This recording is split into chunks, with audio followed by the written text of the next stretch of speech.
Hello. We are live. We're live. Can you hear us? That's the problem. Yeah. This little baby. It is storming like crazy outside. Insanely crazy. I need to come closer, but I don't want to disturb you. No, the babies. We have the baby here. Yeah. We gotta share the link to all the places.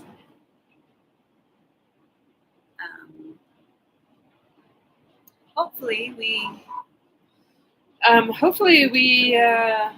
can hear us. That's the biggest thing. Yeah, it's so loud outside. I love it. It is absolutely awesome. It's so great. So great. So great. All right. I'm sorry, baby. I'll go right there. It's legit great. I don't even know. Like I don't know if anybody can hear. It's here. It might be good. So. It actually does say 0 people watching. Oh, that's sad. I never know though. That's true. Yeah. She's It's so cute. We're gonna do a little kitten cam. Little Kiersey. She's just chilling. See yourself right there?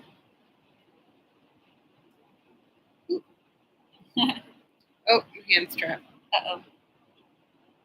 She'll fall. I know, she'll fall if I She's move my hand heavy now. with the- So so cute. sweet. She's just adorable. She seems unbothered by the storm. Poor Cake is freaking out.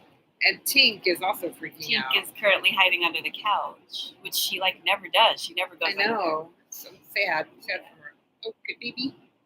Oh, there she goes down in the hole. Oh no. Okay. All right. That's okay. I mean, she's way cuter than we are. So. Yeah. Oh, you're so cute. I do. I love you so much. You're the cutest little baby. All right, we should probably. You got Hi. it to Discord. I did it to Discord and I did it to Ow. That's me. Hopefully, we won't completely just Jen's in disappear. there playing with a toy.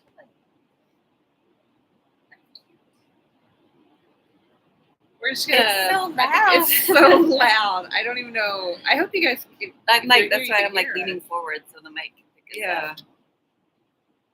I hope. Plug my phone in because I'm using my phone hotspot for this. So Now's the Tea chance time. to tell all the This month. secrets. yeah. And boy, do Because we nobody's have here. secrets. We have so many secrets. We're going to tell you guys how to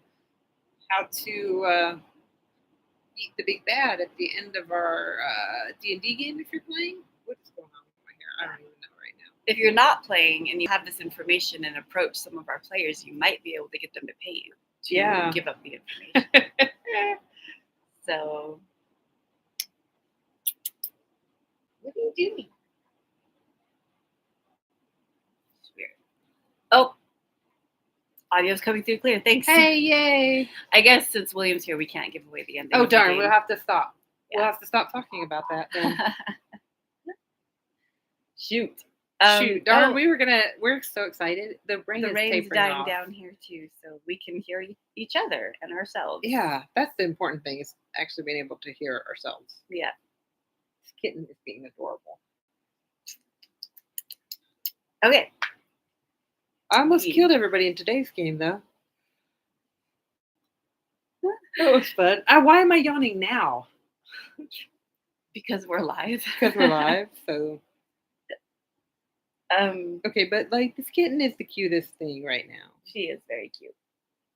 You have one of my strings. Do you want both of them? I give you both of them. You can Should have we talk anything you about want. the amazing movie we watched the other day? We should talk about the amazing movie we watched. We could let's preface that with a little chat about the podcast. Okay. Take it away. What? What? Oh, right. We talked about this in our last tea time with our Blade dancers, I think. Wolfborn and Blade dancers. And we've mentioned it a couple times, but we are working on a podcast, which actually we're going to go work in the. I'm just going to call it the recording studio because it sounds so posh. The recording studio, and we're going to do more than just podcasting there. Yeah. I don't know why I'm talking like that. But we're going to do a podcast. It's something we've talked about for a while now. So we are working on that, getting that set up and everything. And one of the things, it's going to be kind of randomized, but one of the things we are going to do is review old, terrible movies. Watch them because we love them. We have been watching some really, really horrible, terrible. It's the so bad it's good kind of movies. And we watched one the other day. Tony Danger Tony. It's like the kind of main actor's name was Tony Anthony. Tony Anthony. No, or Anthony Tony. No, Tony Anthony. Tony Anthony. And we were like, so his name is Tony Tony. Mm-hmm. But then like the character he played, it was totally trying to be an Indiana Jones ripoff. Except like modern time. Modern 80s. 80s. It came out in 84. Yeah. And we were like, this is the most bizarrely filmed movie we have ever seen. And then when it finished, we looked it up and realized it was filmed in 3D. Yeah, so like all of the things that were just like ridiculous camera angles. Stupid camera. Like they're going to fire a gun. So the gun comes toward the screen like this. And then it backs away and then fires. Yeah. And it's like so many things. So bad. Explosions, things flying at the camera. It was so good. It was and the story itself was ridiculous. It's called Tony. Yes. No. It's called Treasure of the Four Crowns. But there's only 3. Yeah. One of them was destroyed before the movie even started. Destroyed in the past. Treasure of the Four Crowns. Treasure of the Four Crowns. If you have Prime, I highly suggest watching it because it's an amazing way to waste 2 hours of your life and make fun of things. Yeah. Mostly the 80s, but also like bad acting. Really bad acting. Like the first 5-10 minutes, there's absolutely no talking at all. It's just this guy going into like an abandoned castle. But then suddenly like the castle there's a jungle inside of it. Because he went underground somehow in the castle? Well, no, he goes underground, but then at some point he falls presumably further underground, but somehow he ends up in a upstairs place with a window that he crashes through later. I don't know. But it's so bizarre. He gets chased by animals. He is chased by not just animals. Owls, vultures, and pterodactyls. All inside the castle. Inside the underground jungle. Yeah. And then rabid dogs. Wolves / dogs. They were probably supposed to be wolves. They were probably supposed to be wolves, but I think they were like Malinois. Yeah. Malinois. Anyway, he gets chased by them. There's a snake. There's a snake that just like crawls on him and then crawls away. And that's where he falls into the pit that takes him up. He falls in. It is weird. No, he falls into a pit and then there's this weird explosion and you don't really know what's going on. And then suddenly there's a jump cut to him doing like a somersault through the air and landing in the treasure room. So like, I don't know. And then later on in the treasure room, here's the best part. He's got 2 strips. Oh my gosh. His pants. He's got 2 strips down his pants of debt cord, which he pulls off. Very dramatic. And like tapes to the stone sarcophagus that he's trying to get into. and pulls out a huge remote from his jacket and pushes a button. Like, could you imagine? Like, all the tumbling and stuff that he had been doing previously did not push that button on this huge remote that he was carrying in his jacket pocket. Also, he gets shot by random things like 60 times. Oh no, I think attacked by it dogs. was supposed to be like a bulletproof jacket. It doesn't even get dirty. He has on white chinos that are spotless when he leaves. White chinos and a red ski jacket.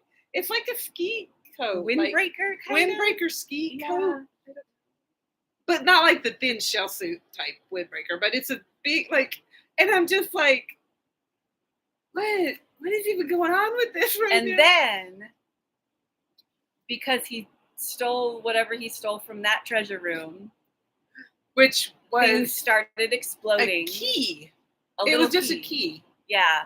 Not even all the treasure that was there. It was just a little tiny. Yeah, that's all he was after. Key. But after that happens, the place starts totally just exploding. And there's a whole scene of him running away. There's a whole 5 minutes of him running away from the explosions that aren't actually doing anything to the castle because it's all just horrible CG. Oh, God, it's so bad. And that's just the first 5 minutes of the movie. Maybe that's 10. like the first 10 or 15 minutes of the movie. Yeah. It's ridiculously long sequence. It's so great. And his clothes are spotless. Yeah. It's just amazing. Highly recommend. And then he has to go gather his crew because it's weird because he's like, this guy picks him up and they go to a museum where this professor is and he's like, I need these crowns, And he's like, you're crazy. I won't do that for any money, blah, blah, blah. And then the very next scene, he's assembling his team to go do this thing that he said he wasn't going to do. For any money. But apparently 100,000 each is pretty decent. Yeah. Money. I don't know. Well, okay. Yeah. That kind of money. Okay, sure. Yeah. But anyway, it's called The Treasure of the Four Crowns, and you should definitely watch it. Yep. If you like watching terrible movies. It's great. It's absolutely fabulous. I kind of want to watch it again. I want to watch it again. Yeah, I want to watch it again and write down jokes because it's ridiculous. Yeah. Oh yeah, and there's this random guy who has the two of the four crowns, two of the three remaining crowns. Who's a cult leader? Who's just built this compound in a different castle that is exactly the same castle that was in the beginning. So that's probably all they could do. They're like, we'll just film everything from the other side of the castle. Yeah. Except for the random driving scenes. Oh yeah, there were some driving scenes, and they went to an alpine village, I think, to recruit one of the guys.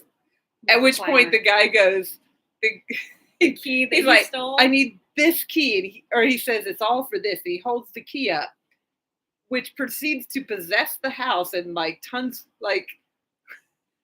You have a 10-minute scene where they just decided to throw in every single special effects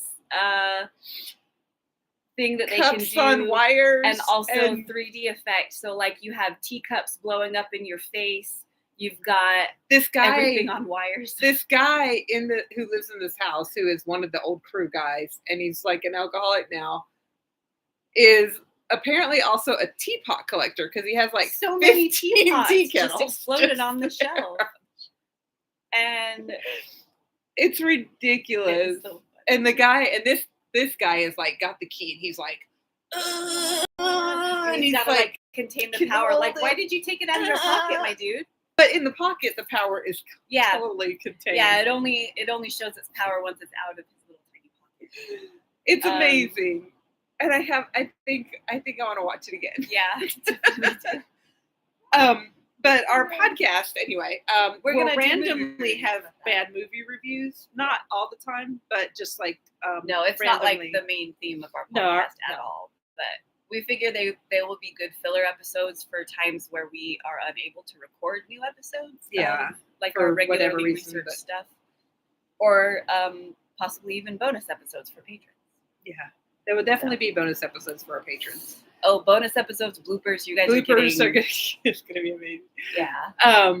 And you guys are also we're gonna have a deck of many subjects to kind of play off of our D&D thing, but it's not a D&D podcast. Although we probably will have discussions on D&D. I'm sure. We can't help it. But it's not a D&D podcast because we don't want to be like, oh, that's D&D, I don't want to listen to it, or oh, it's D&D, and then what? You're not talking about D&D all the time. I don't want to do it. It's going to be, but we are going to have a deck of cards. We have giant cards that are like this big, and we're going to write subjects on them, and then we're just going to draw subjects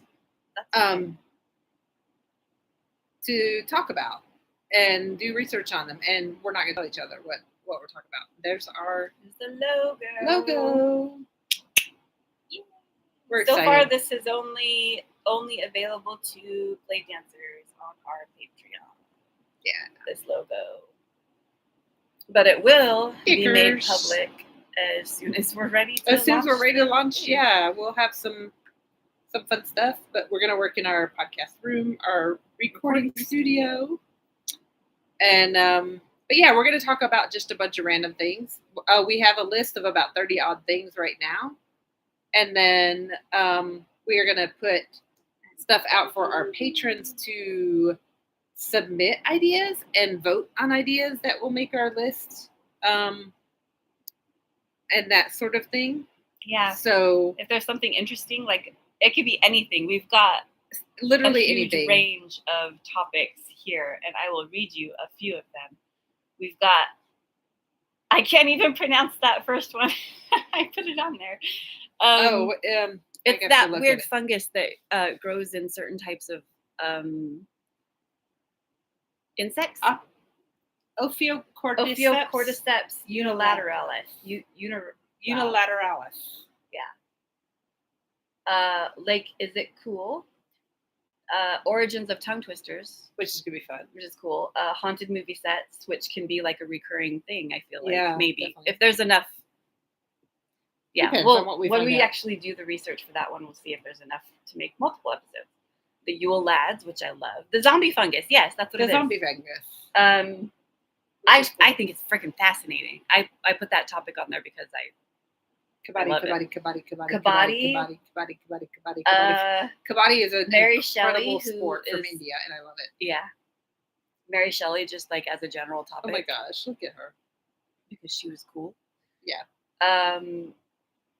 Aphantasia, we touched on that last one. The Benin walls, which is really cool. This could potentially be a very boring topic, but is there a restaurant grading system in other countries? I don't know. That one might not make it into the card deck. That might be one of those little blips that like gets pulled in, just like another thing. I don't know.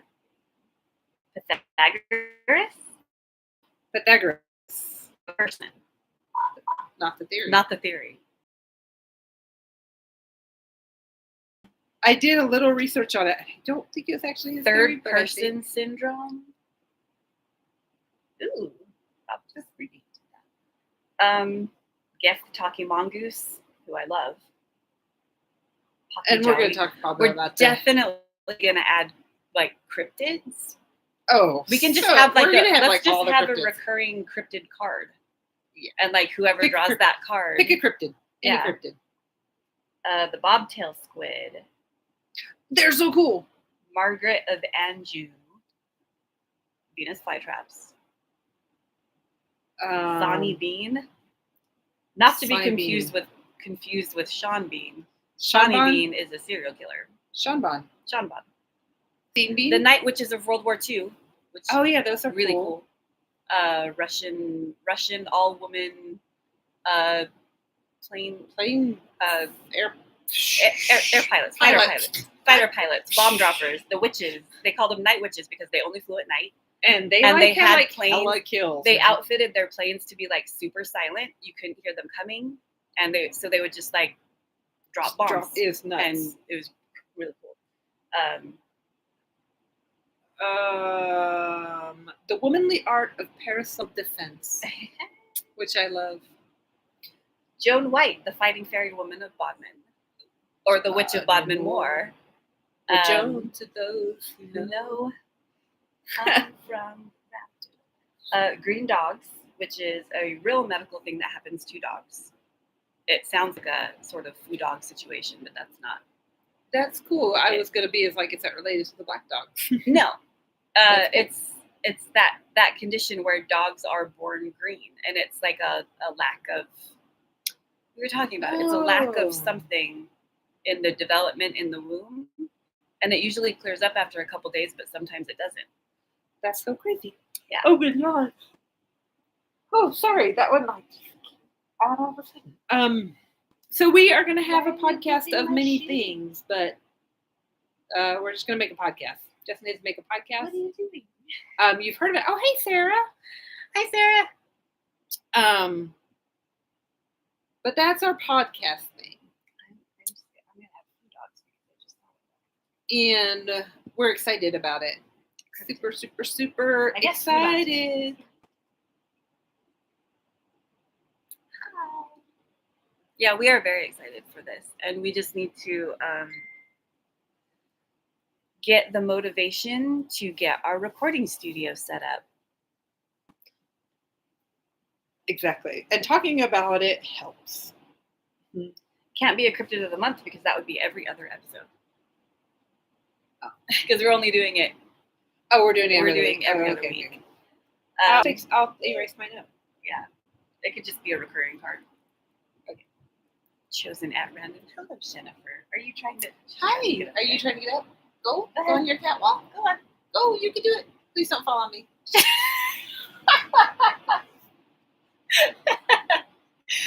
Oh, so bless you, sweetie. You poor sweet thing. What even was that? She can't jump. Oh my gosh. Sweetie, what are you trying to do? Oh no!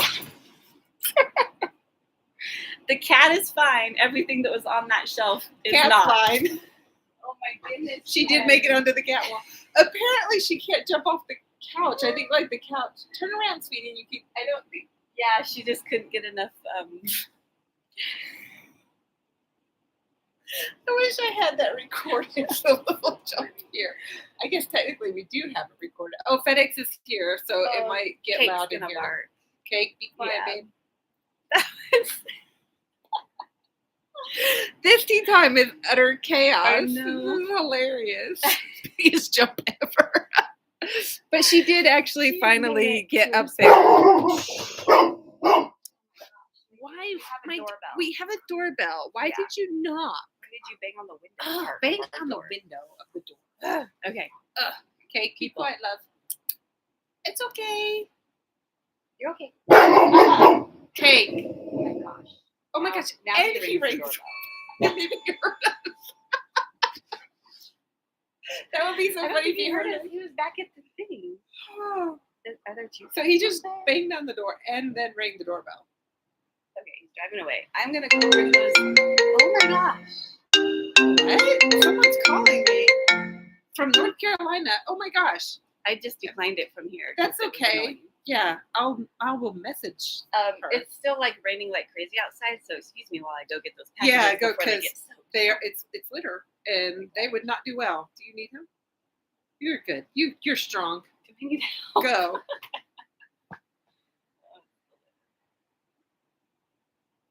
Well, Shen, dear.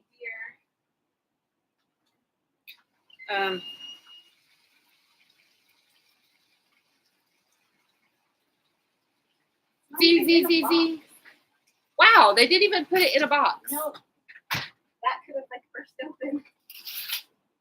Okay. So we ordered. It was supposed to be a Walmart pickup order. It was supposed to be a Walmart pickup order. So this is what's hilarious. It's supposed to be a Walmart pickup, but they were out, so they shipped it to us.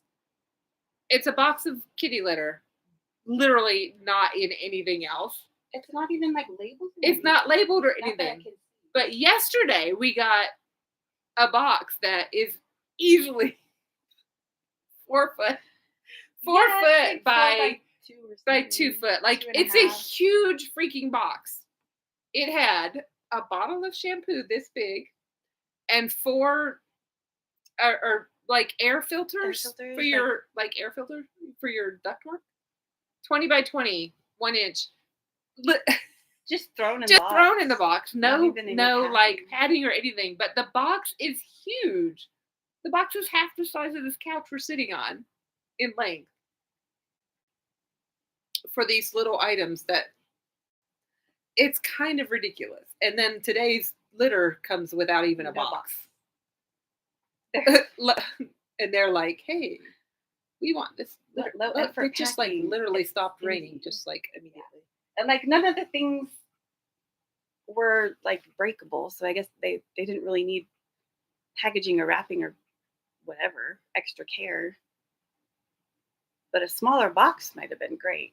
Because now we have a big box that we're going to have to break down to fit in our dumpster. Yeah, no, I wish they would just drop them and leave. Yeah. But they always knock and make cake bark. The storm just like suddenly stopped. All the rain just stopped. It's very quiet right now. I feel like I'm yelling now. I know. You used your cardboard quote.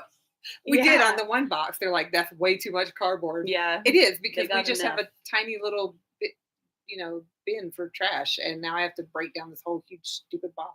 Yeah. I'm going to go put it in your parents' dumpster tomorrow. Yeah, they have a big one. Was that an actual on-purpose phone call? It was an on-purpose phone call, but I text. So, okay. It's a girl like I haven't talked to her in like 5 years. Oh, it's from my friend, one of my friends from North Carolina, but I haven't talked to her like in person. Crazy. Oh no, Oh yeah, she's in the box. Up there. She's up here in the box. You can't. Oh, you can't see her. She's in there. Nope. So here we are. I don't know what to do now. It just got so quiet. I'm like super self-conscious about my voice. Which is ridiculous. We're gonna start a podcast. We're gonna start a podcast about your voice. No, I am completely. I will never listen to my podcast. I don't. I mean, nobody likes to hear them. Well, some people love to hear themselves talk. I know a few, but one of them is my. Very rarely do people like to hear recordings of their own voice, and I'm going to have to be editing all of the podcast stuff. So, yay.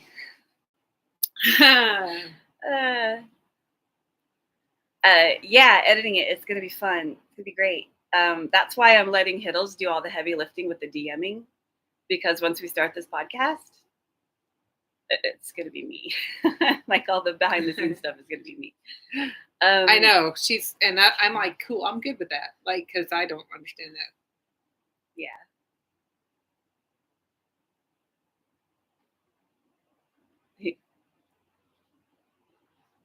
Anyway, teamwork, yay!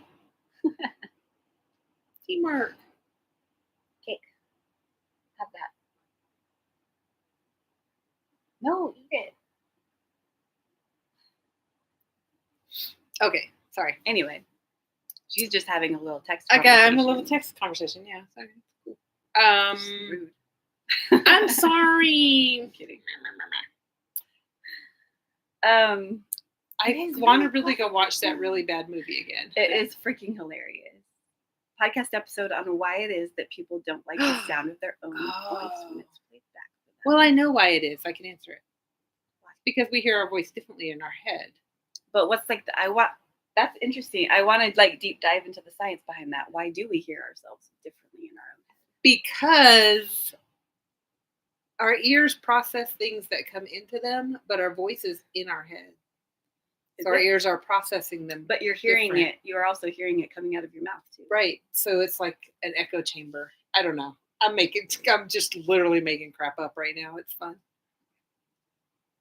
The vibration goes through your bones, not through your eardrums. See, really, that's what I think too. That's what I think. That's why. No, I know it's not a mystery. I just want to know the science behind it. Okay. Like, okay, you go, girl. What if I get picked to pick that subject? I'm then gonna be like, you'll have to do all I'm the gonna research. teach you all about your ears. Your brain is filtering one of the inputs out. Yeah, for sure. Which is weird because I hate my voice on recordings. Speaking of things that can't hear, our little white kitten is over there. He's angling for my food. He's yeah. Just being all sweet. Don't mind me. I'm just gonna look how cute he is. Boop, boop, boop, boop. Oh, the purr's starting. He's such a cool baby. Yeah, like the way the brain filters the big something in your vision. Oh, cat, Yeah. Cute kitty. Say hi. There's the other one. Say hello to your adoring public. Hello. Oh, he's like, so stop cute. squishing my face, mother. He's still purring. Yeah. Love this little cat. He's such a sweet kitty. And he's got like his fur is just so plush and thick and wonderful. Yeah. You should come visit and you can pet. Yeah. And bring your cat. Bring Cordy. They can all hate each other. They're gonna all hate each other. Yeah. Now you're trying to get my food. Yeah. You might have moved your food. And what other before everyone, you have a kitty on your. I'm so happy for you. Aww. Before everybody logged on, we gave all the information that you need to beat the big bad at the end of the Indian campaign. Yeah. If you ever find out who the big bad is. Yeah. If you're, what? Just kidding. You already know. Wait, do they? Shoot. No. I mean, you don't. Layers. You've barely scraped the surface of what you know, of what you need to know. Of what you need to know. Yeah. Oh, man. Yeah. I will just say, like, we've told you so much that you need to know. It's just a matter of, did you realize what we were saying? It'll all make sense in the end. I feel like. I hope. Yeah. I hope so. It makes sense up here. Mm-hmm. But expect some responses in the notebook from Kiersey. Now that I think it was Nono that told her, finally told her to look into her bag. In the notebook. So here's the thing about Kiersey not really knowing what she has in her bag. She has a bag of holding, and if you are familiar with bags of holding in D&D, in order to retrieve something from the bag, it's like a extra dimensional space, and in order to retrieve something from the bag, you have to know what it is and think about it. So if somebody slips something into your bag, you would never know, because you would never know to stick your hand in there and think about that thing. Yeah. So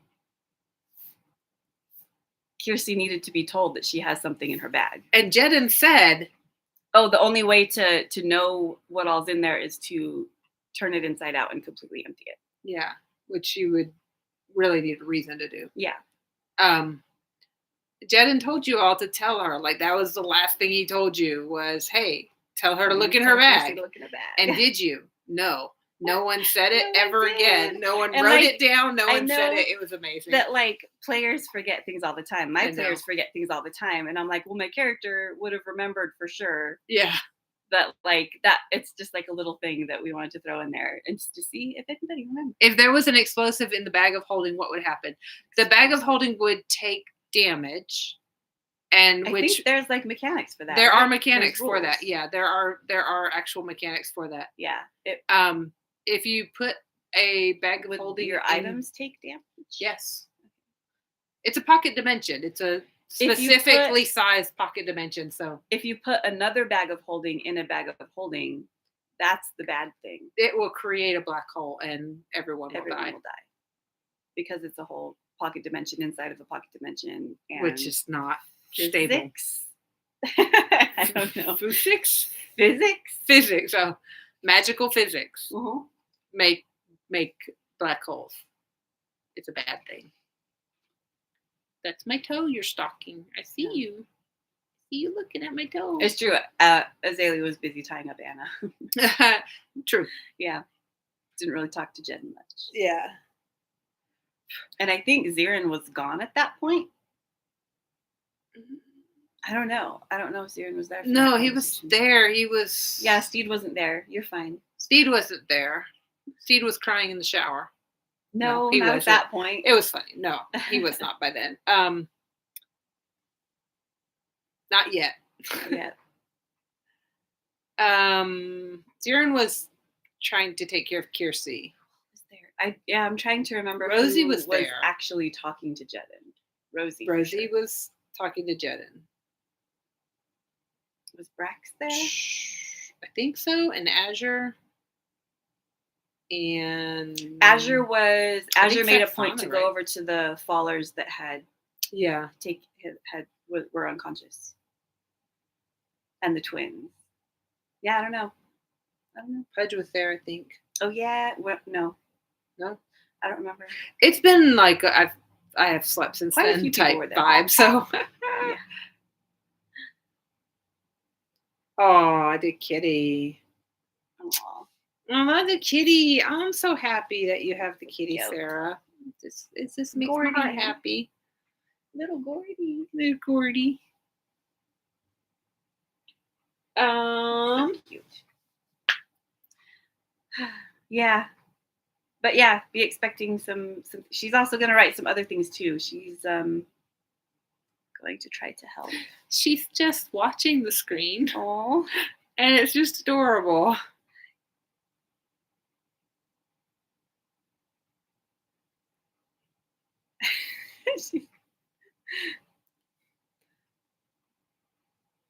Nothing. There's no change of expression at all. The tiny ears. She's so tiny. She's so cute. She's just like, oh, I'm watching. Zirin watches TV. He can't hear it, but he does watch it. Yeah, he'll chase things on the screen. Are you done? Yep. Okay. I'm not interested anymore. Oh, there she goes. She's so cute. This little kitten is like super cute and adorable. In the mornings, we put them up at night in a crate because we want to sleep. We want to sleep at night, yeah. And in the morning, I go and let her out. And she's like, she does little uppies. And I hold her for a minute and then let her, and she runs around. And then she follows me to the bathroom. And then, like, if I close the door and she doesn't come in, she's like, meow, meow, meow, meow. It's adorable. But so, like, and then she'll follow me into the kitchen to make our warm beverages for the morning. Yeah. Sometimes if she doesn't go into the bathroom with you, she comes into my room, which is right by the bathroom, and just gets up on the bed and just like cuddles for 2 minutes and then goes into the kitchen. She has her little morning routine. She's your cat in the mornings. Yeah, I love it. She's just super cute. Yeah, but she has to come. And Zirin has to run around. Like, he's like, run around. Who's the talkiest cat? I don't know, because like they're all more talkative than I'm used to having. We have a very vocal little clouder. We do. Yeah, Shen will every once in a while just like meow. Yeah, she's got meow. That's hilarious. And then Stray has like a little. She has the weirdest little meow. It's like meow. Like it's the weirdest little meow. But she'll like just randomly run in the room and be like, meow. Yeah. And the other day, Tink, I was going to bed the other day and I had turned off the lights and I just laid down and I hear this cat like meow, meow, meow, meow, just making all this noise. And I'm like, is everything okay? So I turn my light on and Tink is sitting in the middle of my bedroom floor with a little fluffy toy in her mouth and she's just meowing. And she flings it into the air and then attacks it as it comes down and starts chasing it, meowing at it the whole time. And I'm like, okay, I'm going to go to bed now. And I turned the light off and it got really quiet. And then it just was like cracking me up. I was like, it's so funny. And Annigan, who is just as athletic as Shen, you all saw. He can actually jump up to high places, but he doesn't like jumping down. So whenever he wants help down, he will sit there and meow at me. Yeah. He gets up on, I have a bookshelf in my bedroom that he'll get up onto my shoulder. And like when I walk by the bookshelf, he'll jump up on top of the bookshelf. And then it's always after I get into bed, he like looks down at me and just meow, meow, meow. It's hilarious until I get up and come get him down. Every once in a while, he'll get down on his own, though. And Zirin has a little trilling sound that he does. Like he's like, brrr, yeah. Brrr. If he doesn't even know he's making it. No, he's making actually he might sound. He might know that he makes sound. I don't know. I don't know how that works. Yeah, we wonder about that. I wonder if he can feel like the vibrations of his. Like for the purring, he has to. He has to feel the purr. But I don't know about the little trills that he makes. Oh, he's just on yawning. That so right cute. Now. But yeah, he's JD. We do have a very talkative group of cats. Yeah, it's kind of funny. And the two little kittens will meow for each other when they can't find each other. Kirsty got locked in the pantry the other day. Oh my gosh! She got home from her job like an hour before me, and I don't know what the timeline was here. Yeah, it was just you had just barely gotten into the shower when I got home. Yeah, or something, but you had groceries to put away before that. So anyway, I get home from work and I hear like frantic meowing. Hey, no.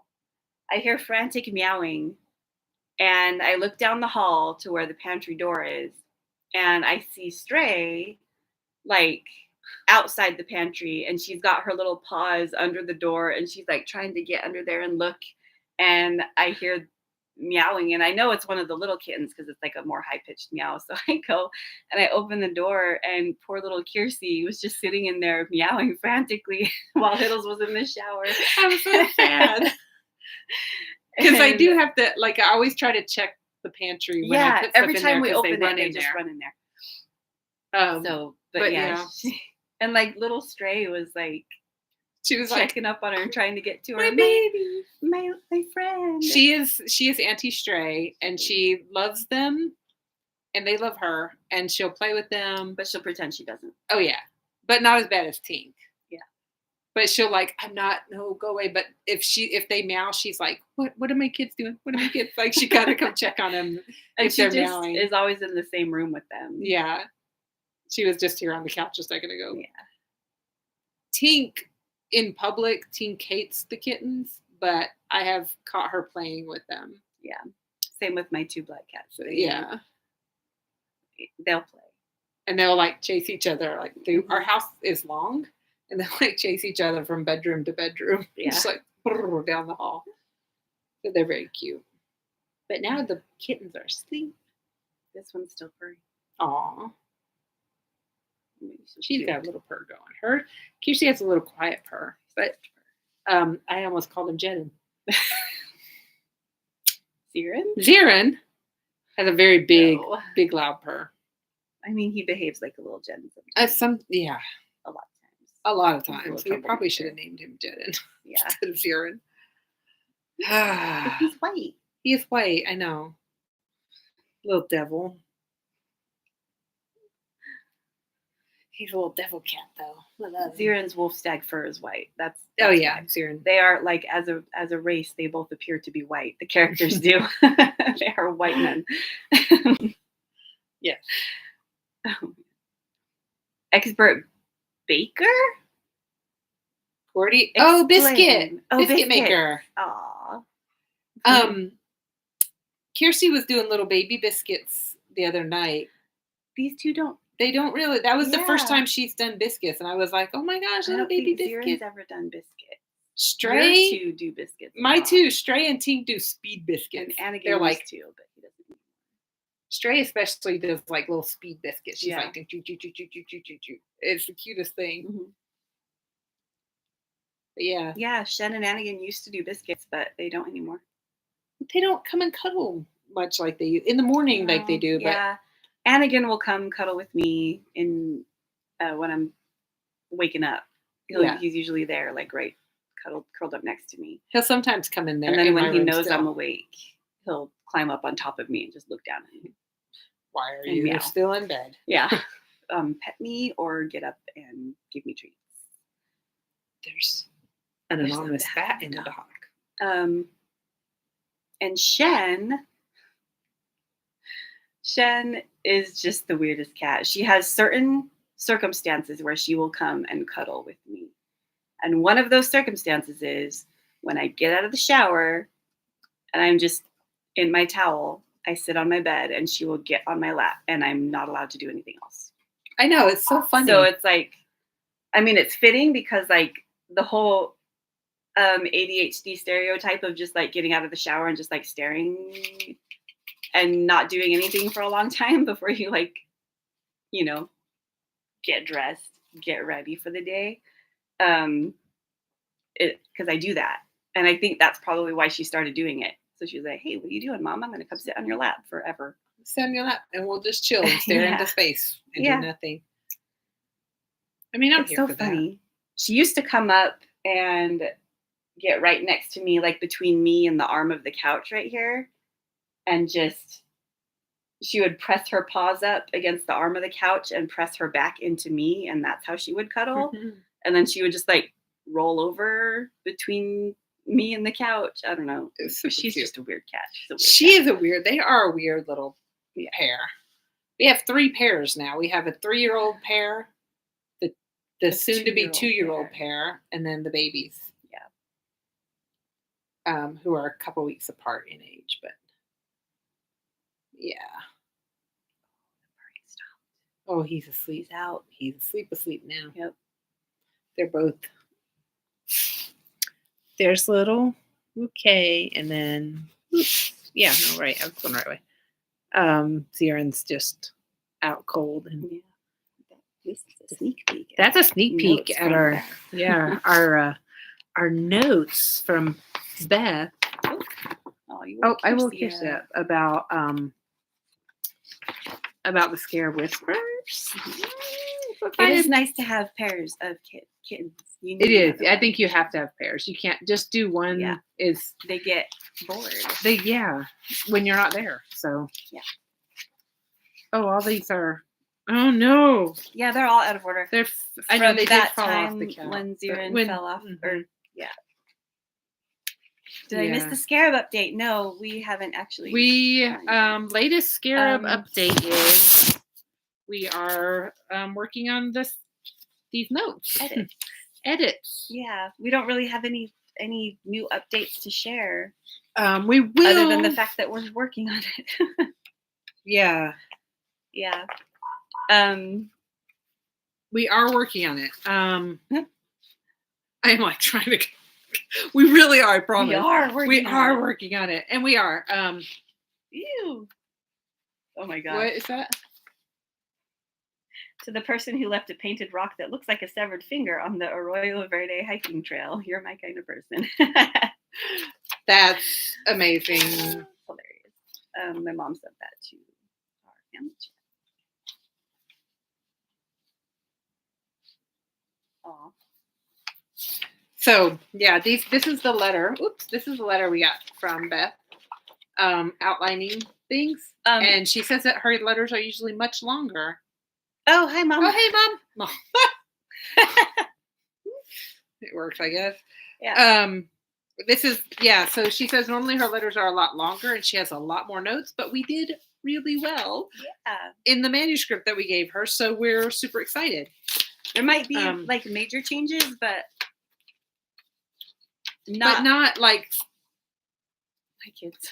Not changing to the story, but like scenes. There's some scenes that get changed and added to. Yeah. And some definitely character growth development. Symbolism that we can have and more clarification on certain other characters. Yeah.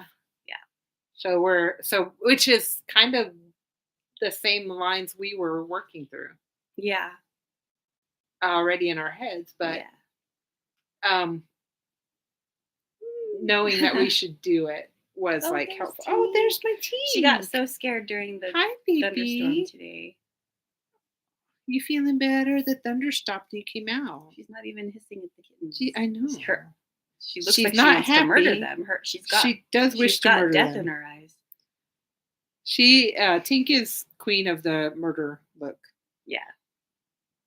Even when she is giving you a loving look, it looks like she wants to kill you. To murder you. I love you.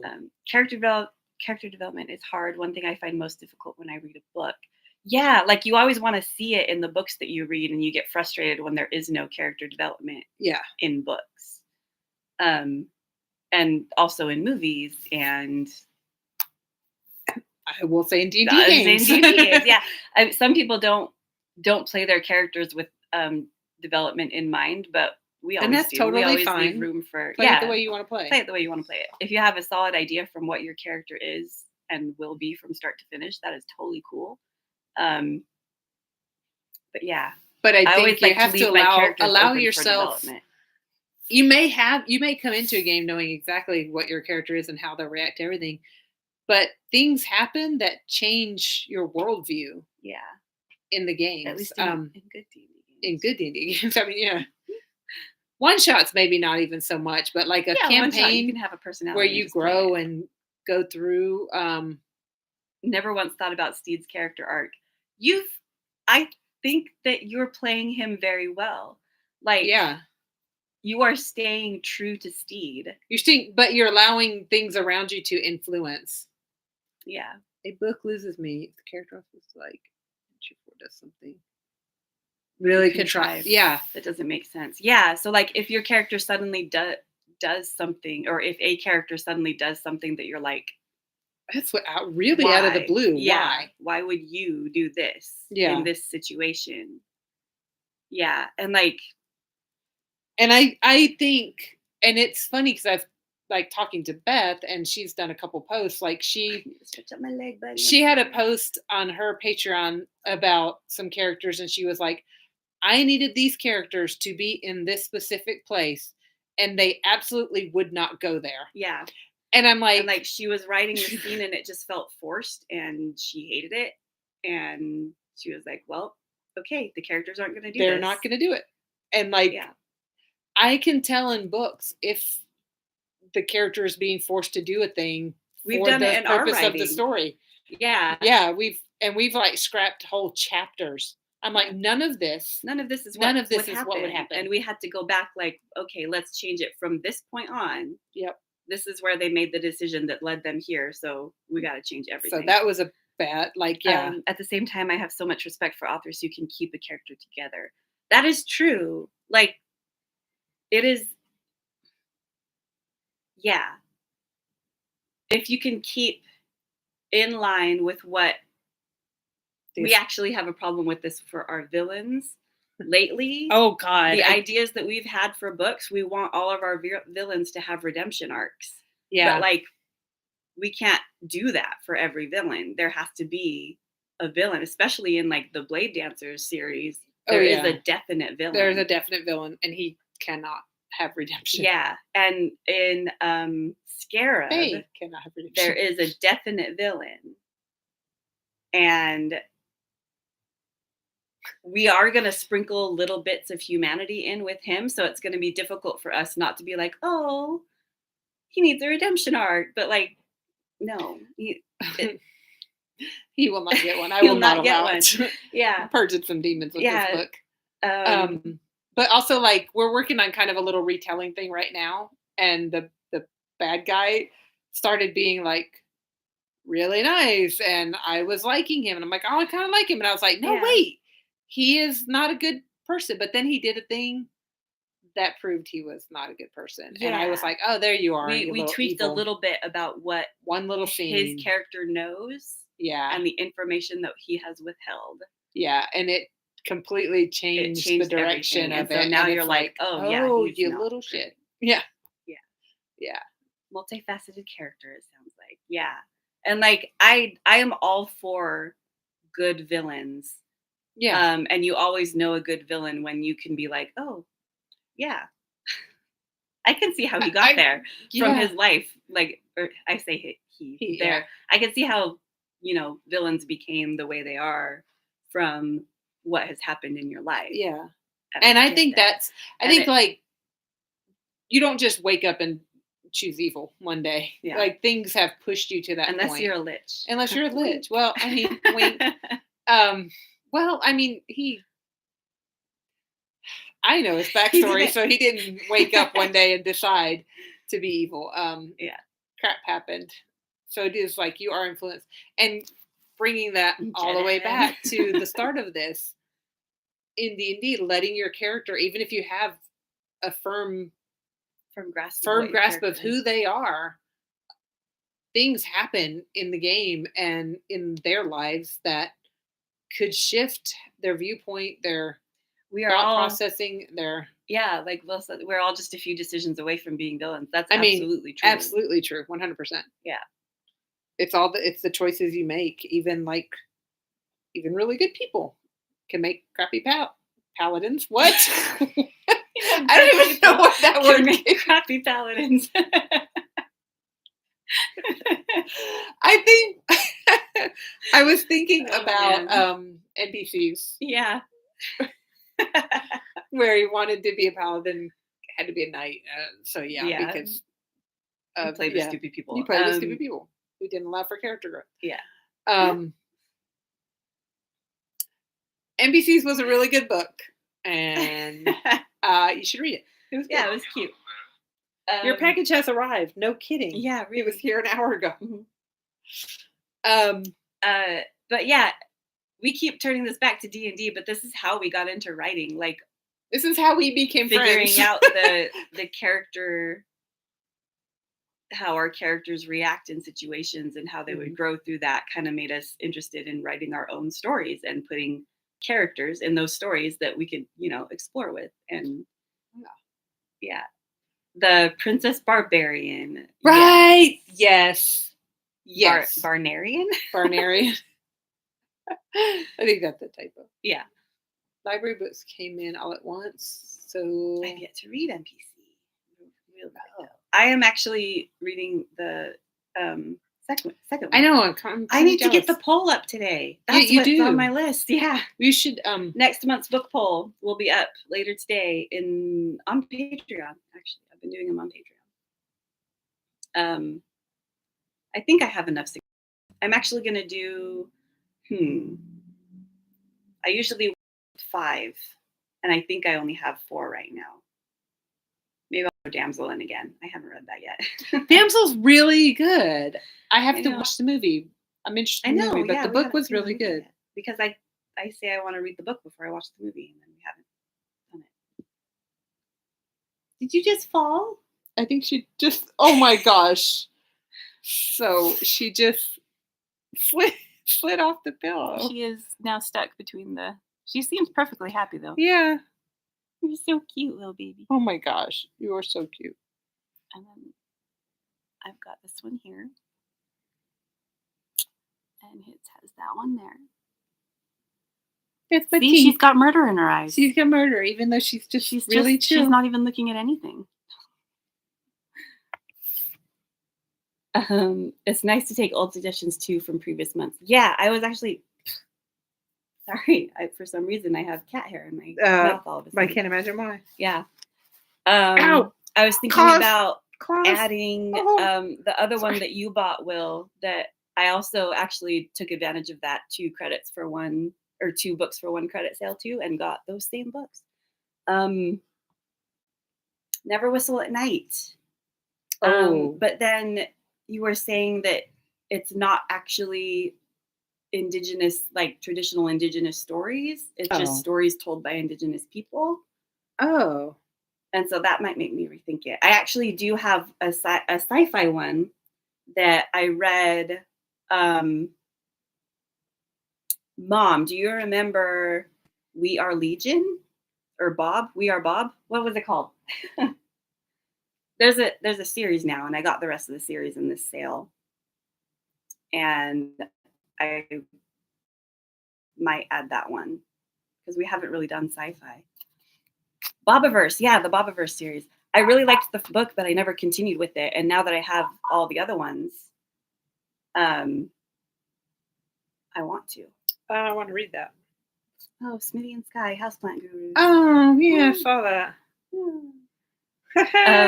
It's a mix of stories. Yeah, I knew it was an anthology. Hi, babe. And I do still want to read it. I did get it. Oh, she does. YouTube's being stupid for your mom. Oh, poop. I'm so down for Bobiverse. Sweet. Yeah, I'll add that one then. I love your being all cuddly. I've got the Brent Week suggestion, and I think Sarah, you got in and suggested another one. I need to get back on that post. Do you need assistance here? She's like, no, I'm sleeping. Leave me alone. She's like, she's gonna okay. You can just watch her slide back down. See, that's what she tried to do. Like, but also like she's like not even really trying to get out of here. She's just trying to get comfortable. I don't know what she's trying to do. She's so cute. I feel like she's slipping and she doesn't want to be, but she also doesn't want to be out of here. Yeah. I can just put my hand under her. She's very tired. They had vaccines yesterday, so they're all a little sleepy. Here.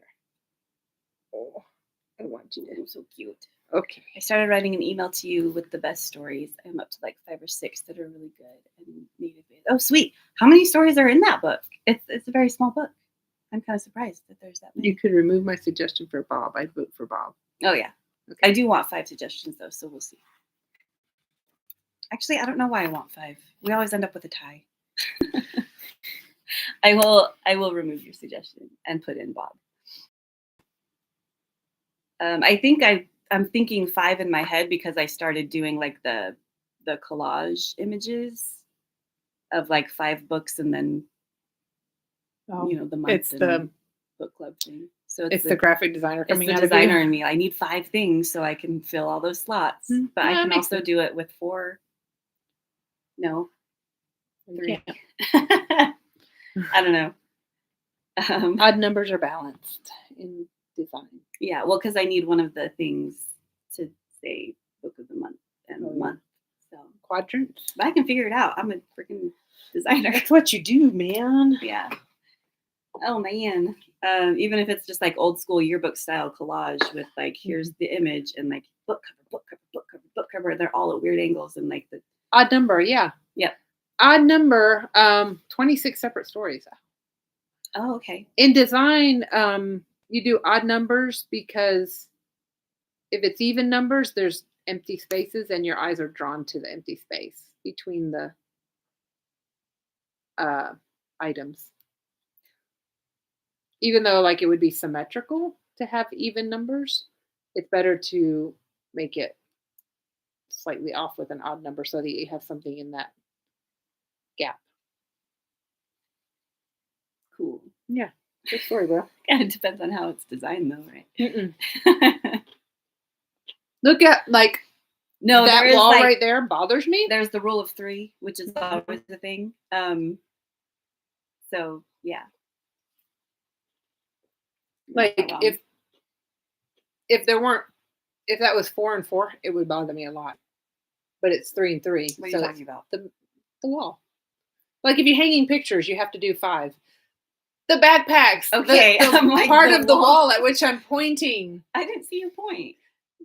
You weren't like that in front of my face. Okay. Now I know.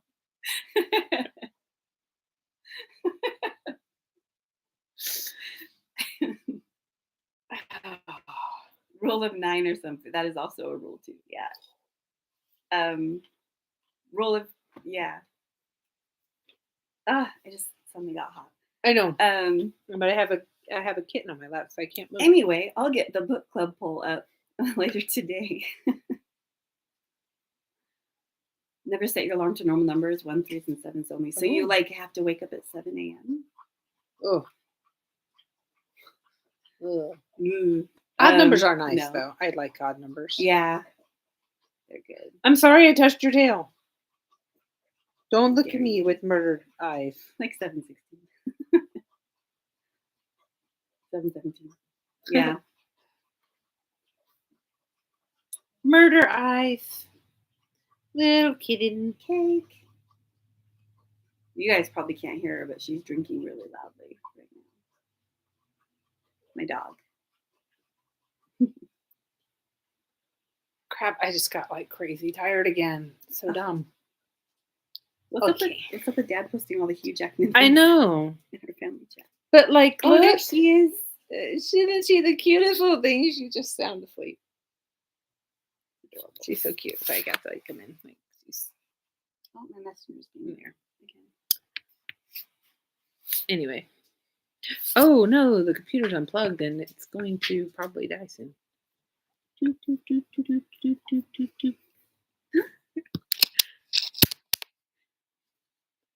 we go. Power. Anyway, I totally forgot what we were talking about. Books, book club, and odd numbers. And we were talking about the Scared Whispers and character development. Oh yeah. That was a good character development is important. And I get annoyed when it doesn't happen. Yeah. Okay, Wheel of Time. I love Wheel of Time. I've read it a couple times. Every character has wonderful growth, except one. The main one. Oh. Like almost no character growth. Yeah. Almost like there is character growth, but not a lot. And it frustrated me. That's so actually much. But I know frustratingly why. typical. Not typical, but like sometimes it happens with the whole Chosen One storyline. Mm-hmm. Like they're the Chosen One. They don't need to change. But I read a discussion on it, and I was like, when I read it the second time, I saw things I had missed the first time. And I was like, oh, okay, now I know why the character growth that I wanted to happen didn't happen. There was character growth, but it just was not like as much as it should have been, basically. Oh, her's awake. Yeah. We should just have like 2 cameras. We gotta have a kitten cam all the time. We should. She's like, where's my brother? He's coming. But like the other characters all had really amazing character growth, and I was so happy for it. And I don't understand, like some people are like, oh, that person was so one-dimensional. I was like, what? You should read the same book I read. However, in the movie, The Treasure of the Four Crowns, there's no character growth at all. None at all. None. Well, you don't actually. I could argue that at the end, Tony Danger Tony makes a decision. We call him Tony Danger Tony because at some point I made a joke that his middle name is Danger. And his name is Tony Anthony? The actor's name is Tony Anthony. So... Treasure of the Four Crowns. Sarah, I don't know if you were here for that. I don't know if you were here, but you should definitely watch it. Yeah. I might be mildly obsessed and want to watch it again. We're going to watch it again today, probably, because we're talking about it. It's so bad. So there's no character growth. There's no. I'm trying to like think even like they pulled the. It's called Treasure of the Four Crowns. It's on Amazon. It's on Prime. It was made in 1984, and it was 3D. 3D. Keep that in mind as you watch it. Keep that in mind as you watch it. That'll make a lot of sense when you're like, oh, I see. It's horrible. So bad. So bad. It was real bad, but also, Indiana Jones came out in 1981, and that's important to know for the yes, it is absolute perfection. Yeah. On such a horrific level. Yeah. They're strongman and a trapeze artist from the circus. And the drunk mountain climber. And the drunk mountain climber. And the tech guy. The techie guy. And then who's like, I don't understand. Your dad, yes, Aztec Mummy versus the yes! Robot. We so good. That was such a good one. The bat. Oh, man. What? Where did the bat come in? Wait a minute. Okay, yes. Please let us. Please feel free to get in our chat and give us like a play-by-play of your reactions. That'd be great. Because that's amazing. So yeah, the crew, he assembles this crew, which you normally like it's an adventure / heist movie. Yeah, like it turned into a heist movie halfway through. It became a heist movie. Yeah. I got to get the crew back together. And for this job that I just said I wasn't going to do. That I said I wasn't going to do for any amount of money. Yeah. But hey, we're going to get $100,000 each. It's the 80s, so that's a really large amount of money. Early 80s. Oh man, it's just so bad. So bad, so good. It's exactly. What else can we say about it? The filming, the writing. What we can say is that 3 of the actors that played the three kind of main, not really the main part. 3 of the actors were also the writers and the producers and the directors. Yes. If that tells you anything. So, yeah. The writing and the acting and the directing were all on the same abysmal level. Tony Danger Tony literally has 2 facial expressions. Tony Danger Tony, we found out, was actually famous for spaghetti westerns. And he's still alive and does cons, which I kind of want to find a con he's at and go meet him because, oh, that's pretty. Yeah. I pulled up the Roger Ebert. Yeah. Siskel and Ebert. Yeah. Do you know Siskel and Ebert? You were dead. I know the names. Okay. A review. I have the review up. And hang on. I had. Here's my rough checklist. Rough checklist for things. Where'd you go? Rough checklist for things thrown at the audience in Treasure of the Four Crowns. We've got knives, spears, darts, bones, jeweled daggers, balls of fire, laser beams, boulders, ropes, attack dogs, bats, shards of stained glass, a set of dishes, a large kettle, a stove, a corpse, a python snake, an empty glove, birds, both real and artificial, arrows, unidentifiable glowing objects shot from guns, keys, letter openers, several human heads, skeletons, large sections of an exploding castle, 1 bottle of booze, and assorted spoons. I think I got 30 items there. Yeah. And assorted spoons. It's amazing. Yep. Yes. Tony Anthony, who in his younger and leaner days was one of the second-tier stars of spaghetti westerns. Yeah, OMG is right. It's epic. It's It's a hardworking action movie. Wait, scroll back. Hardworking action movie with a lot of elaborate sets, a lot of special effects, and a superior 3D process. So it was a superior process, but and then it just talks about that. It was hilarious because like we're gonna shoot a gun, and so you get this gun, like literally this for a second, and then it backs up, and then they aim and shoot. It's like they're like, okay, come towards the camera, okay, back away from the camera, and action. It's just like I don't know, it was nuts. Yeah. It was amazing. Highly recommend it if you like horrible movies. It's on Prime. Yes, so good.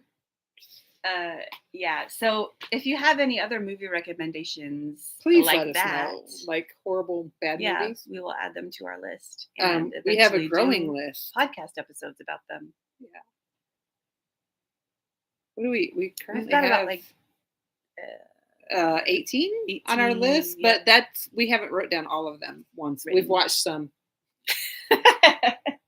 What is it I meant to have written? There's a lot. It's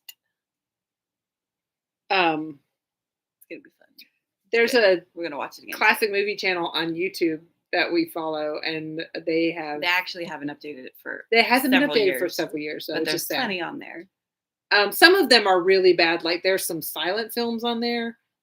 Some of them are just like crime dramas or like just They're like probably still good, but we're interested in. We want shtick. We want horror, thriller, sci-fi. Some sci-fi. What was the one? The Brain That Wouldn't Die. The Brain That Wouldn't Die. Oh my God. That was good. That was really good. That one was actually really quite well done too. It was pretty good. I was like, this is actually good. No, it was good, really. Okay, the guy driving around trying to pick up girls. That was hilarious. It was just ridiculous. It was, okay, basic plot is a guy's fiance.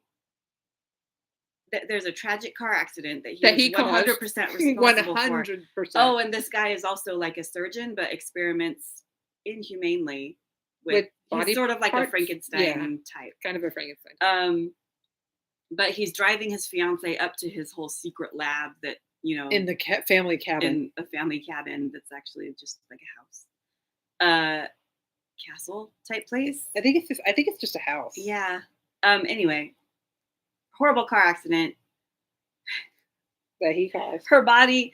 There's a lovely shot of him walking up, and after he's been thrown miles from the car, down a hill. He gets thrown from the car, and the camera angle is set up so the camera is like inside the car. So there's like flames around the edges of the camera, and you see the girlfriend's hand like in the shot, and then it like dies. And you see him reaching through broken glass towards the camera. So like, that like he's in the background, the body is in the like foreground of the camera. And he just like rummages around a little bit and comes out with a bundle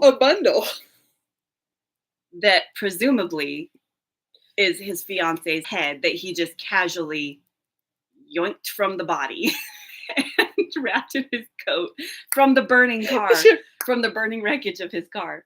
And so he like staggers up to the castle and is like, "Oh, get the equipment ready." He's got a little by the time there. He gets to the house, it's dark. I got to keep that in mind. It's daylight when they're driving. Yeah. By the time he gets to the house, it's dark. And he's like, "We're running out of time." And I'm like, you think you've just spent hours crossing the field? You have a head. With a head in your arm. Heads are notably easy to detach, right? Yeah, that was our thought too. He just like, I mean, have you ever had a Barbie doll? For a little just bit pop it off and just. So he gets to his place. I said this was going to be a brief plot synopsis, but apparently we're getting into it. Do it. Yep, he's got his little assistant there at his family cabin. And he says, "Sterilize the equipment. I have work to do." Something like that. And because you haven't been doing your job and it's not already sterile.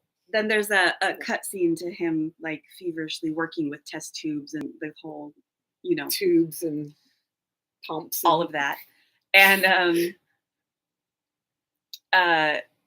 then after, I don't know, maybe only an hour's worth.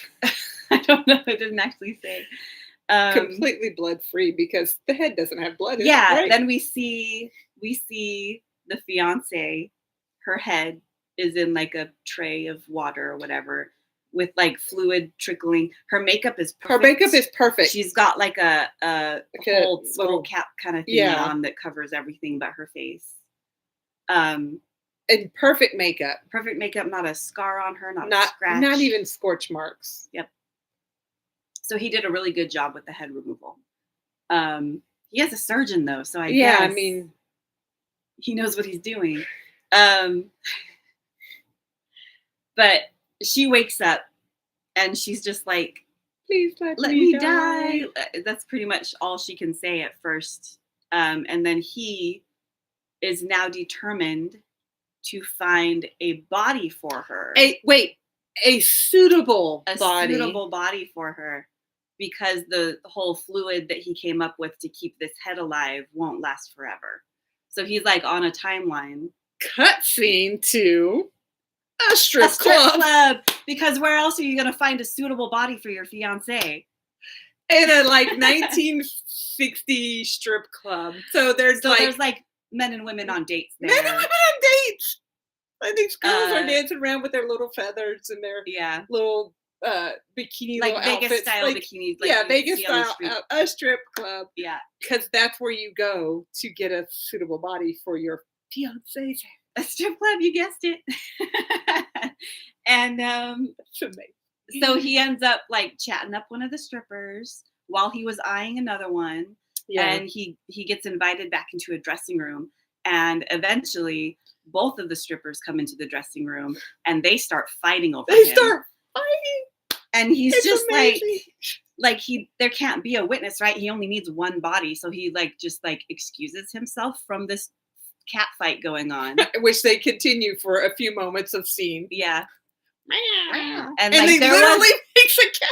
They actually literally dubbed a cat sound into the very end of that scene. And then I forgot that till just this is cut scene to him driving in his car, frantically looking at women on the street. Literally, until he runs into one that he knows, and conveniently she needs a ride somewhere. So he's like, okay, yeah, this is it. We got to stop at my house first, though, before I can take you anywhere. But then she sees her friend on the side of the road who also needs a ride because they happen to be going to the same place, which is a beauty contest. And so the guy's like, fine, okay, yeah, I'll give your friend a ride. So he can't kill this other woman now because again, there's a witness here. And she says something like, "Oh, aren't you a lifesaver?" And he's like, maybe, yeah, this time, yeah, some stupid line. So he goes to the beauty pageant. And he's eyeing these women. And I don't remember actually where he goes from there. I don't think anything happens. But he does ask about someone. And he's what about the most beautiful woman? Well, ever since the accident, she just sequesters herself in her apartment, in her art studio, posing for photographs. Woo! Cut scene to the art studio with the girl posing for photographs. Oh no, we're skipping all the part. It goes back to the head. It goes back to the fiance's head, and she's getting more and more her brain is working more now. And she was also a doctor of some sort. They both worked at the same hospital. I don't know. She's smart. They established that in the beginning. Because she's a smart female. And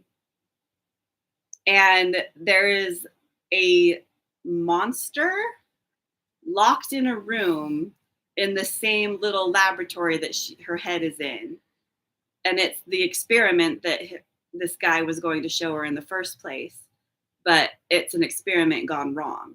So this whole time she's talking to this monster. The monster isn't talking back. You just hear banging on the door. And also the assistant that's there helping this dude has a withered hand. Arm what am I good for? I'm useless. I'm a surgeon and I can't do anything. Because it was a arm transplant. Oh yeah, that was botched by this surgeon. Botched. Anyway, so he's going down there, and the head and him are arguing, and they don't like each other, and the head's goading him to open up that door, and if you're not scared, anyway, he does open the door, and he gets killed. He doesn't just get killed. He gets his arm, the good arm. The good torn off through a little door that's on the door, they feed the monster through.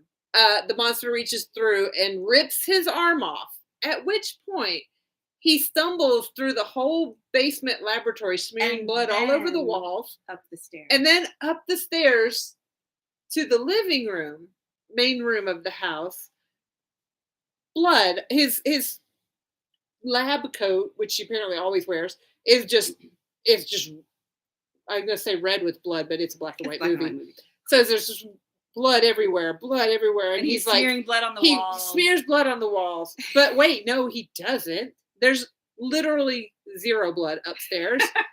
Later. He comes walking through. He walks through the whole living room, goes to the phone, but he can't make a phone call. He tries to open the front door, because his little arm, his little arm that was transplanted and withered away is useless, and he can't get out the front door, and he can't make a phone call. So he goes and sits in a chair for a little bit. He sits in a chair, and then he gets up again. Stumbles his way back downstairs.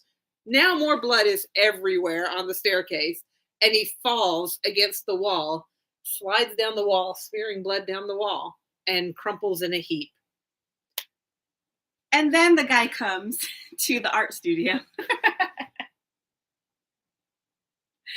Oh, all the while, oh my gosh, through this whole entire 10-minute death scene that this guy just had, you hear the head laughing.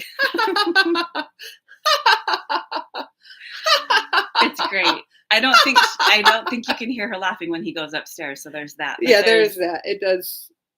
There's a lot of bad laughter. Evil laughter from this head. And then we go to the art studio where this guy knows this lady. They're like old friends. And she's like posing for a bunch of photographers there. Very she's like lingerie model panting photographers who are like, come on, baby, one more shot. Come on, baby, one more shot. And they're doing this. They're all like impeccably dressed in suits. And she's like in lingerie or whatever. Yeah. Come on, baby. Come on, baby. And that's what they're doing. One guy has a tripod and all he does is this. Click, click, click. It's amazing. And then she shoos them all away. And then the bad guy comes, and I don't think she recognized him at first.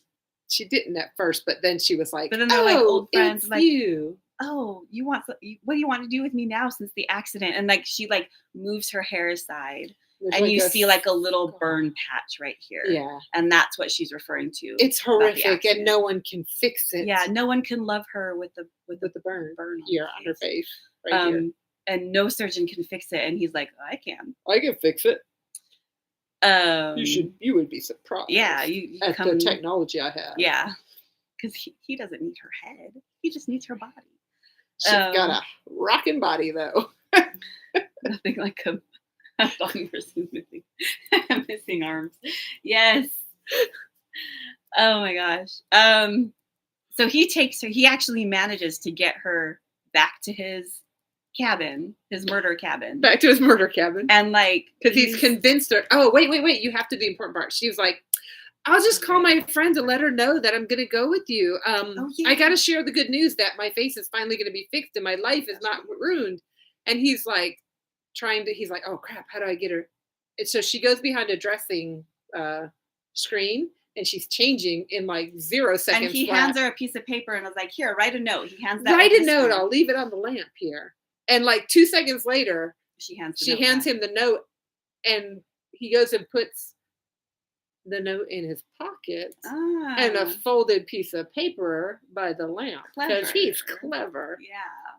So nobody's going to know. Nobody's going to know. So then he's like, let's go, babe. Because 20 seconds later, she's managed to change her clothes completely and write a note to her friend explaining where she's going. And he's like, let's go. I'm going to make you beautiful again. Whoop, whoop. Takes her in the car. They get to the murder cabin. And he's like, you should have a drink because he's like, here, have a drink while I go get everything ready. And he gives her a drink. And then he just stands there with his and watches her. Because guess what? Because her drink is drugs. Because suddenly this guy knows how to be a serial killer. Apparently. He's been very unsuccessful. Maybe he always was. Maybe. So she starts, I'm dizzy. You put something in my drink. And she stumbles right into his arms and he catches her. Mm-hmm. And carries her downstairs to the basement laboratory. The dead body. The dead guy. Assistant. So he sets her on a table. The head is watching all of this, not saying a word. Not saying anything. He sets her on the table and he goes to his assistant and he has a moment where he was like, no, I'm going to have to sterilize my own instruments now. And he pulls just a plain old sheet over the dead body and leaves it laying because he's running short on time. And then doesn't sterilize anything and proceeds to begin the removing this girl's head. Well, he doesn't get to that point. He doesn't get to that point, but he's like, I think there is some banter between the head and him. There is some banter. Like I don't want to live. Just let me die. He's like, you can't die. But I love you. I'm doing all this for you. And then she starts talking to the monster in the closet. And he bangs on the door. He's banging on the door, and so the guy goes over to the door, and which opens the little hatch thingy and just turns his back to it, because that's what you do, right? Yeah. And so hand shoots out and grabs the guy. He's choking him. Holds him so hard and is banging on the door so hard from the other end that the door comes off the hinges. So the monster, with the guy hand through the hole, holding him against the door, proceeds walking around this basement, all three things. Killer door monster. And the whole time, the head is just watching. Like she starts laughing again. Yeah, she does laugh again. And then the monster, and is like egging the monster on, like kill him. The monster knocks over a bunch of test tubes and chemicals, and lights the table with the head on fire. So eventually, bad guy dies from being choked by the monster, or head ripped off. Something gets ripped off. Something. I don't remember. He does something to the bad guy. I can't remember. We gotta watch this again. I know. And then monster is like, I'm a good guy now. I'm a good guy. So he scoops up the beautiful girl. The living one. The living one. The one who is just drugged and about to lose her head without the benefit of anesthesia. My dad scoops her up. She was knocked out. And carries her up the stairs as the flames come up and take over the camera, and the end. Thank you for joining us on the ride that we just took you on. Thank you for coming on this ride with us. This is maybe how our podcasts are going to be. That's the end. The monster makes it out of the basement. He gets out of the basement. We hope he gets out of the whole house before the house burns down. But he's like this, like deformed, like he's got like his face is kind of like very tall. Yeah. And has too many eyes, I think. I need some drugs for this trip. I'm so sorry. Yeah, it might have been. Yes, there will be, our podcast episodes will be kind of extended versions of what you have just witnessed. The train wreck. The train wreck of what you have just watched. But with the review system. More organized. Yeah, it'll be organized. If we were going to rate it Ravens right now, what would we do? Because our review system is going to be Ravens. Ravens are carry-on eaters. So they like garbage. So the more garbage the movie is, the more Ravens it's going to get. I feel like this is a 3 Raven movie. Out of 5. 5? Okay, a 5 Raven is system. Important numbers for us. Yeah, and it's a odd number. Yeah. So I think this one's going to get 3 out of 5 Ravens because it was garbage, but had some good points. It was garbage, but her makeup was on point. Her makeup was on point the whole time. And he drove a really cool convertible. Yeah, he was smooth. She had a convertible too, which he totally trashed at the beginning of the movie. Yeah, there was nothing about anything.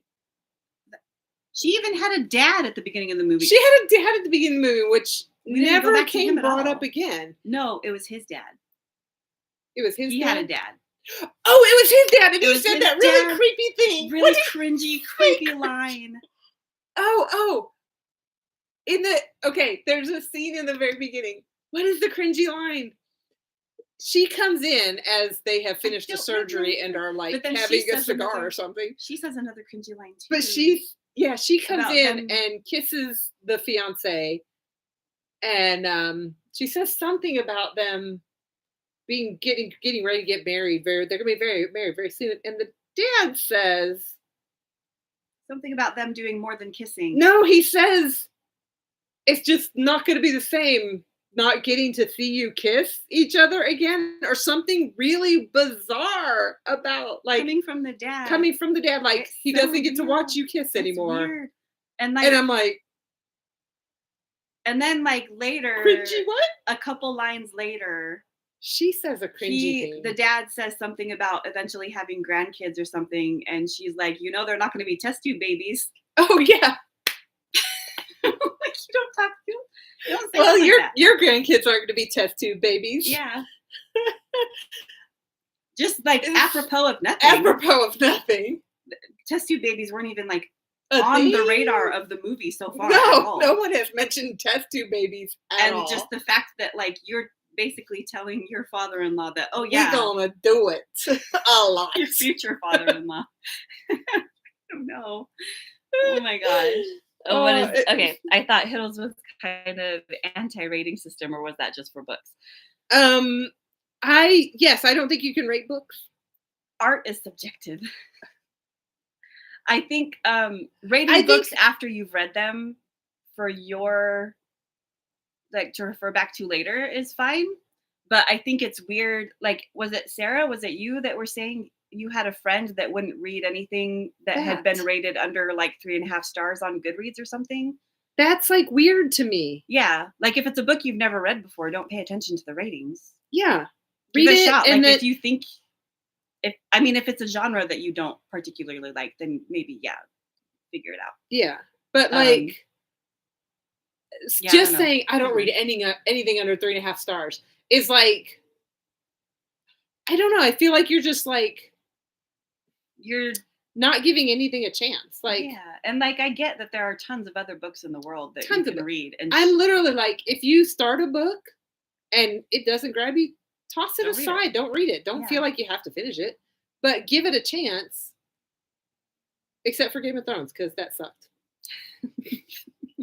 I don't know. I actually can't give judgment. But I started that one a try 3 times, and you didn't like it, and I gave up. And I said, you know what? I have more books that I know I'll enjoy, so I'm going to throw this out the window. It's okay to DNF a book. Yeah, did not finish. I need to stretch out my legs, but Sarah agrees with you. Game of Thrones stuff. Thank you! Yay! I did not read it. Good, don't. I just think it's hilarious that George R.R. Martin can't. What did he say about hobbits? He said, I don't know, like, can you, like, don't waste your, I have no intention of wasting my time on it. He's like, he basically said that if you don't depict sex in books, it doesn't happen. Yeah. And I'm like, dude, what? But I refuse to start it until he finishes. Well, he's not going to finish. Good, so, yeah. I want to find that quote. Yeah, I don't know, but it's a funny one.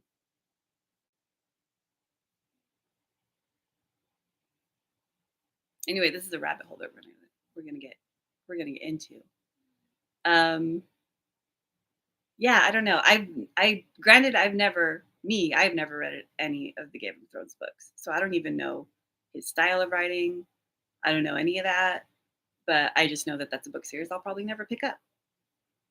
I watched a bit of the series, I watched all the first season and like maybe a couple episodes into the second season, but like I should have known it's going to be on HBO. Yeah. It was gratuitous, and I also like.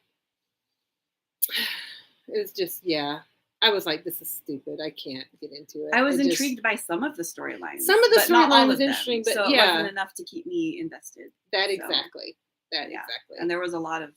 Tink is legit snoring. Can you hear her? Yeah, she's adorable. Anyway, so that's rating systems for movies. I will still watch a movie if it gets a bad review, even if it's like a movie that's not purposefully bad. Like we're talking about horrible movies, but like of course those are getting bad reviews because they are bad. They are bad, but like when they came out, they were probably.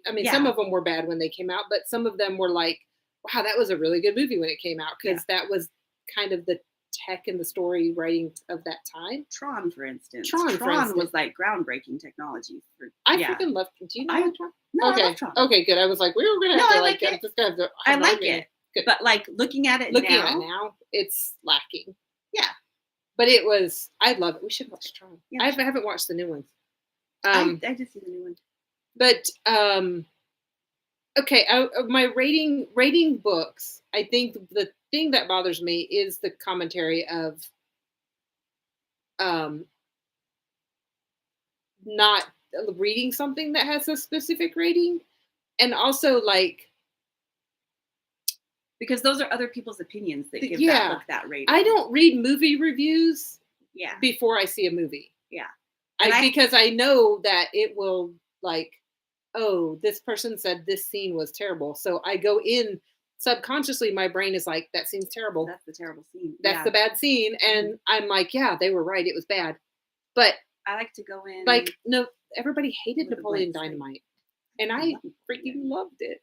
The first time I watched it, I was confused. I was like, what? Because someone told me about movie didn't really exist. Exactly. Like, that kind of slow paced, that kind of humor didn't really have a like. It doesn't have like a day in the life.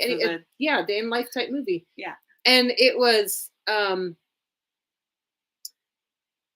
just like this day in life thing, but it was explained to me differently, and so I was going into it with a different view, and I was like, this is nothing like what my friend said it was like. So and then like there was also like people in and out of my house, and it was chaos while I was trying to watch this movie.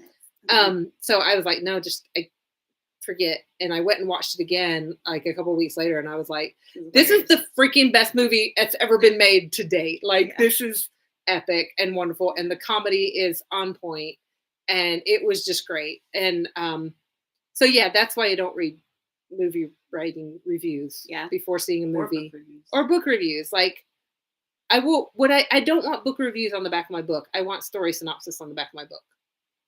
That's what I want. When I look at the back of the book, I want to be like, Napoleon spends a day doing this, da da da da da. But will he get the girl, or will he just have to catch a delicious bath? It's like whatever. But like, that's what I want. I don't want. It's a gas. New York Times. I couldn't stop, put it down. Rolling Stone magazine. Like, I don't want that crap. I don't want that. So that's just me. Yeah. But if I thought The Hobbit was bad, Game of Thrones is on a whole nother scale of excessive writing. Yeah. And I wouldn't be able to. And I have a thing I want to say about that exact sentence. It's a different era when The Hobbit and Lord of the Rings was written. There wasn't TV. There wasn't there was just beginning radio. I'm trying to think of the timeline, but there weren't TV and movies. So you had to, no, it was like, earlier. It's like earlier. You had to paint pictures with your words. You had to describe everything. And Tolkien was known as someone who was very into detail. Everything. And but that was the writing style of that era. So he created an entire genre. I just want to throw that out there. He created an entire genre. Great fantasy. He pretty much almost created epic high fantasy. Yeah. I mean, not like, but anyway. The Odyssey? No, but the Odyssey is different. Okay. Okay.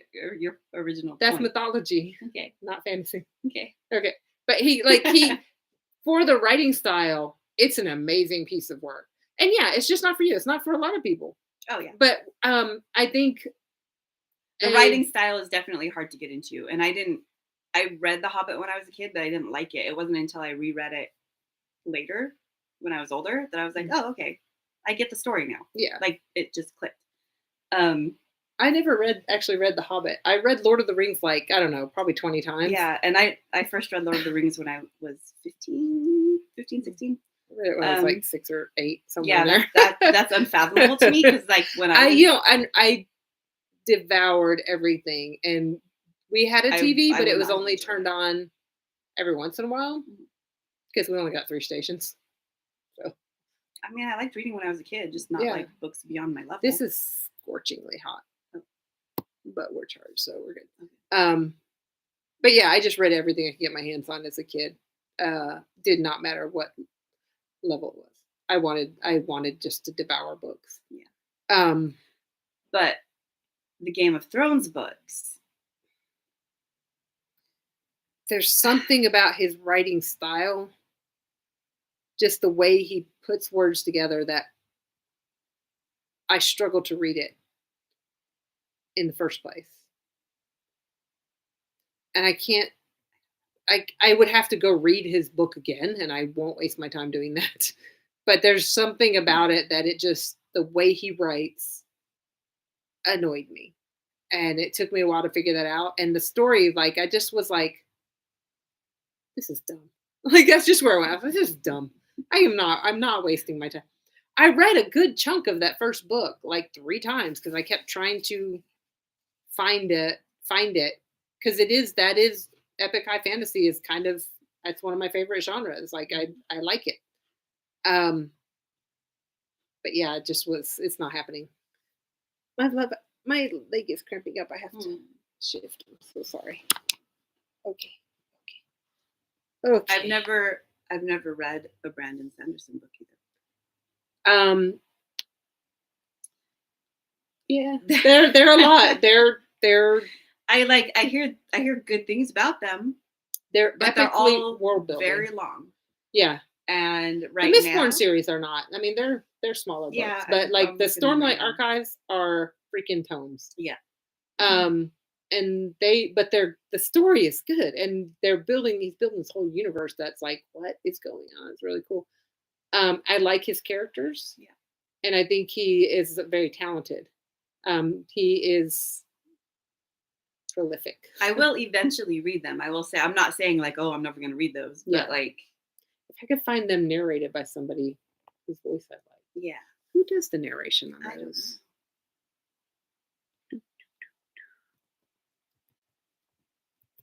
Probably a lot of different ones because he's got a lot of different books.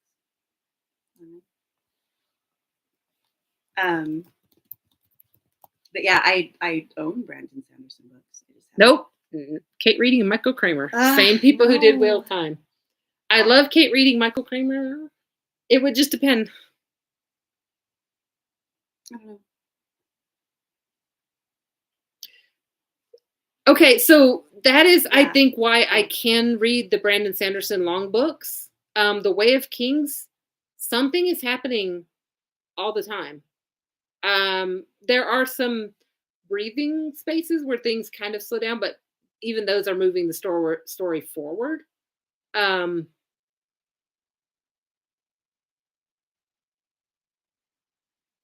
audiobooks are better for that. Better for long books, for sure. Yeah.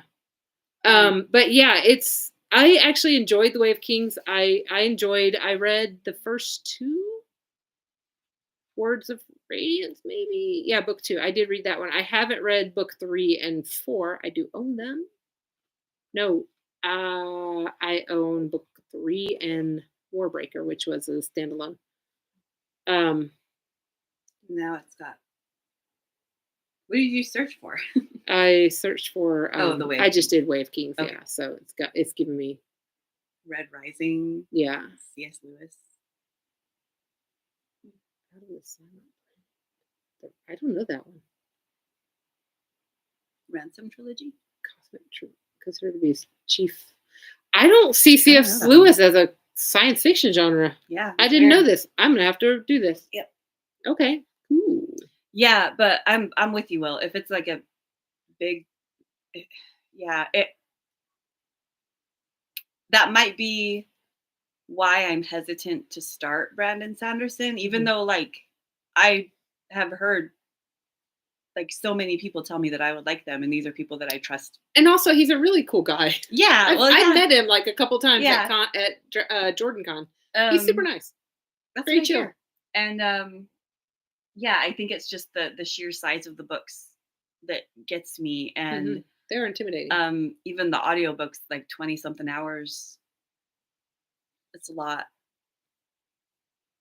I just need to get over that. Because I can listen to a series of books that are each like, 8 or 9 hours long. The Way of Kings is So- 45 and a half hours. Oh, yeah. That's amazing. I just threw out a number. It is, book 5 is out of the Stormlight Archive. I didn't even know that. Wind and Truth. Cover to be covers- revealed. Yeah, it's not out yet. Oh. That's pre-order. I kind of want to read now based on just what I read right there. 55 hours. 55 hours for book 5. Five. Yeah, I kind of like that. But yeah, like it is a massive chunk of reading. And but I will say, like those books, the Stormlight Archives, the 2 I've read, 3 I've read, are they do move. There is something happening, and it does, and because that's the thing, like if it gets too slow, I just like slog, and I'm just like I tune out audiobooks and without even realizing it if it's not grabbing my attention, and so I get like frustrated because I'm like, oh wait, what's happening now? Like, yeah, 38 hours. I would have to go look up the Wheel of Time. I'm gonna have to. Yeah, Priory of the Orange Tree. Oh gosh, how long is that one is a big one, but I finished it. Oh shoot, nope, come on. I've got 4 hours left to split the party. 40.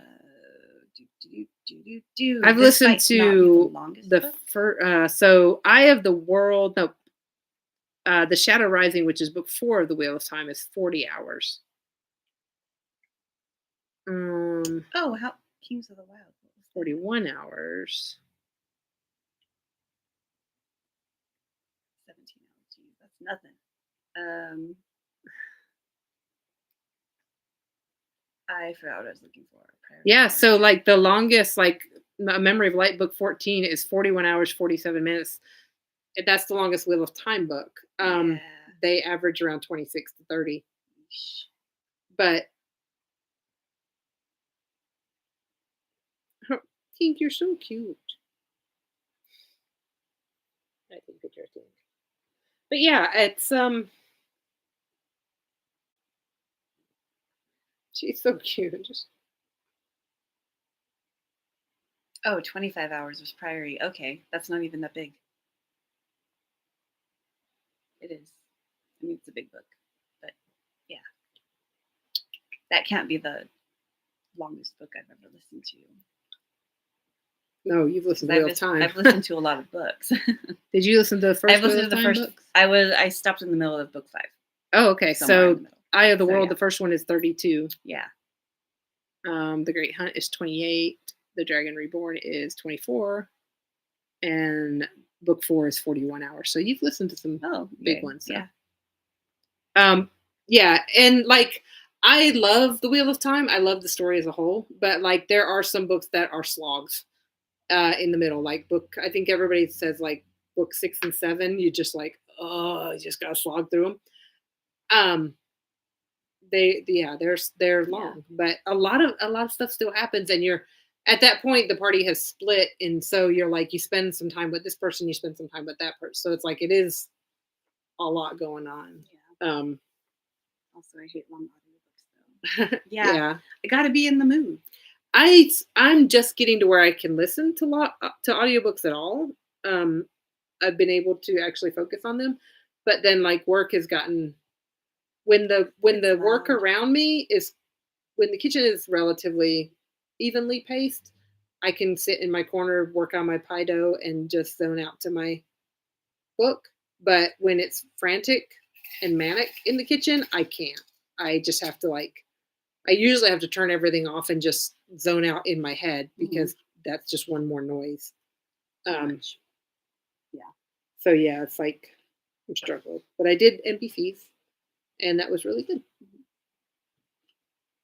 And we spent 2 hours talking about books, and I love it. I know. It's great. Well, and Sarah and Kimberly, you guys should all come over, and we'll get a B&B and hang out for a weekend. We can have a book retreat. We should do a book retreat.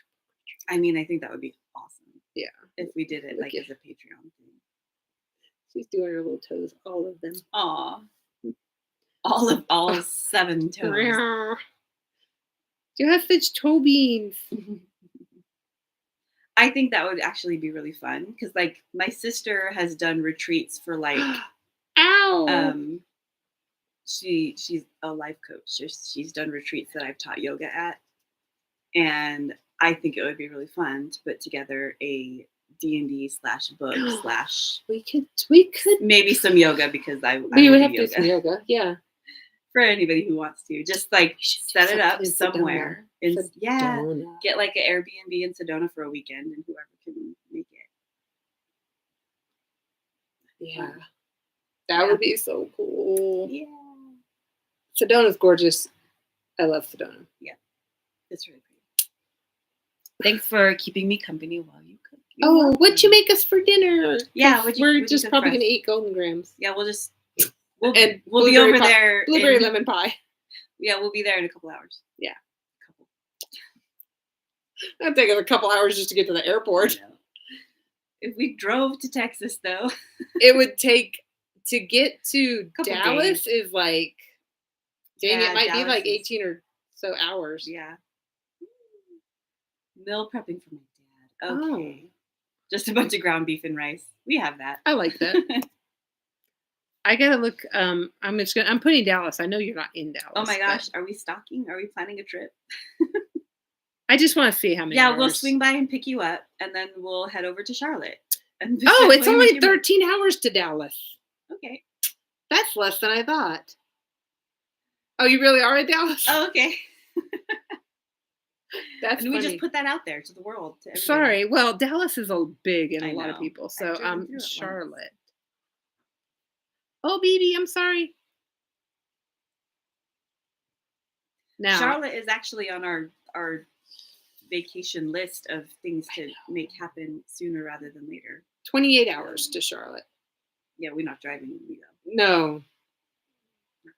It is a nice drive, though. What did you? Oh, did you finally eat the thing I threw at you like 2 hours ago? Oh, her stress levels have dropped. Yeah. It is a rather nice drive. I will say you get to see some beautiful country, especially going that route 40 that I didn't get to take when I moved. I had to go all the way down and drive the coastline because everything was frozen because I moved in a blizzard. Yeah. The big blizzard that shut down the world. Oh, we're not driving through Atlanta. Oh, hell no, we ain't driving through Atlanta. Sorry, we'll go through Tennessee. Mm-hmm. Yeah, we're not going. Or we could do 10. 10 would be fun. Because we could go to some beaches on the way. Oh, for sure. Mom, we're planning our next trip if you're still watching. I don't think she's watching anymore. Yeah, I don't know that she is. It takes 2 days by train. Mm-hmm. Oh, wait, no, that's bus. I don't want that. I want train. You'd have to look at the Amtrak. Yeah, I'm going to go to Amtrak. You can see my new house if you come. Yeah. You're so cute. The cat or Sarah? The cat. My cat's sitting here all wheezy. And Sarah's cute, too. Tink is like all stretched out on my lap, just snoring away. It's adorable. Okay. Go away. Anyway, we were going to end this, but then we started looking. And now I'm looking at trips. So hang on. Dallas. From Winslow. No, we have a thing about traveling by train. I love traveling by train. It's cool if you get a sleeper car. Which is hella expensive, but worth it. No, why? Why are you doing this to me right now? She has 2 spare beds too. Sweet. What? Why? I don't know what you're talking about. I'm struggling right now because I forgot how to. There we are. I was in the wrong place. Winslow. Winslow, Arizona. Such a fun. Dallas. Eddie Bernice Johnson Union Station. We're just going to pick a random day somewhere in November.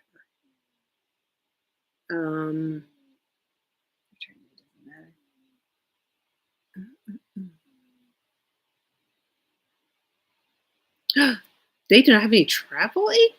What? Oh, between stations entered. That's interesting. Okay. So we probably... Flagstaff? This is what I gotta do. No, Flagstaff and Winslow are connected. I don't know. Oh, we gotta go to Maricopa. That's why. Oh. Okay. If we're gonna go to the Valley, we might as well fly.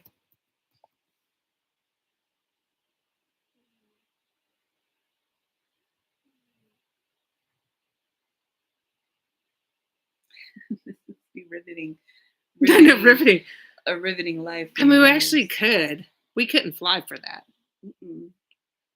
Not for two of us. Departs at 6:55 a.m. I don't think so. Just kidding. Dallas has like no trains, so apparently there's a Union Station. There's a Union Station in Dallas. Amtrak. Yeah. That's actually way cheaper than I thought it would be. Yeah. Wait. Why is that? This is you switch trains. That's probably why it's cheaper, because the next one up is $200 more. Yeah, let me do this. I gotta do this. This will make a difference. Oh, yeah.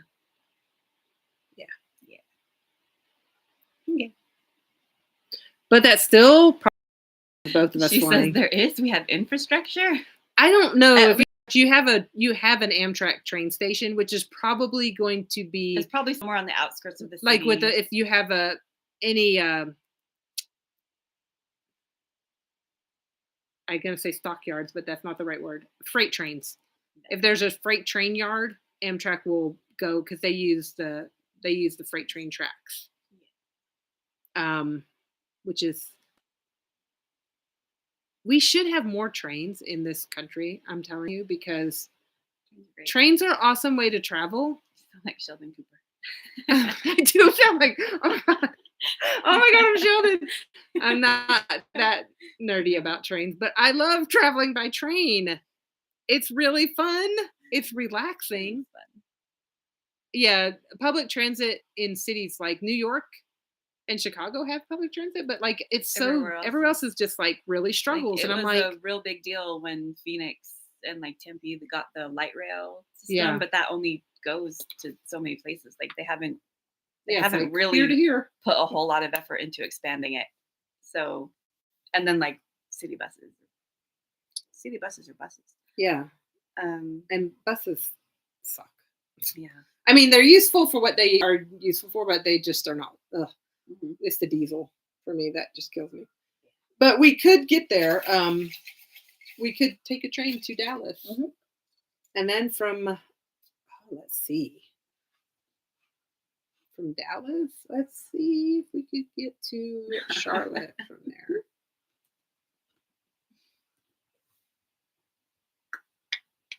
Now it says we have 3 people watching. Welcome. If you're just joining us, you're just joining us. Sorry. We're looking up train schedules, I guess.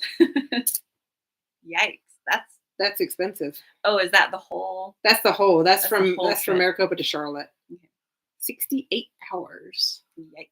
But you would see some gorgeous country. I want to go. So it would go from here and then up to Dallas. Holy crap, do we go all the way up? It's possible we have to go. Yeah. Where does this all the way go? up to where's Steph?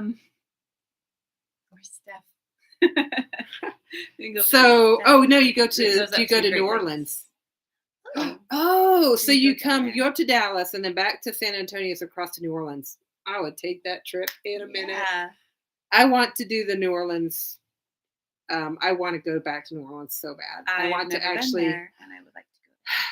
It's hard to say that I've been there because I did not have a great time. I saw some cool stuff, but I was not with fun people, age.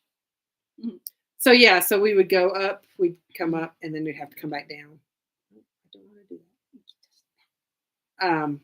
That would be for the food. Yes, I want. Dude, I did have some. I want food some there. jambalaya and I want some beignets.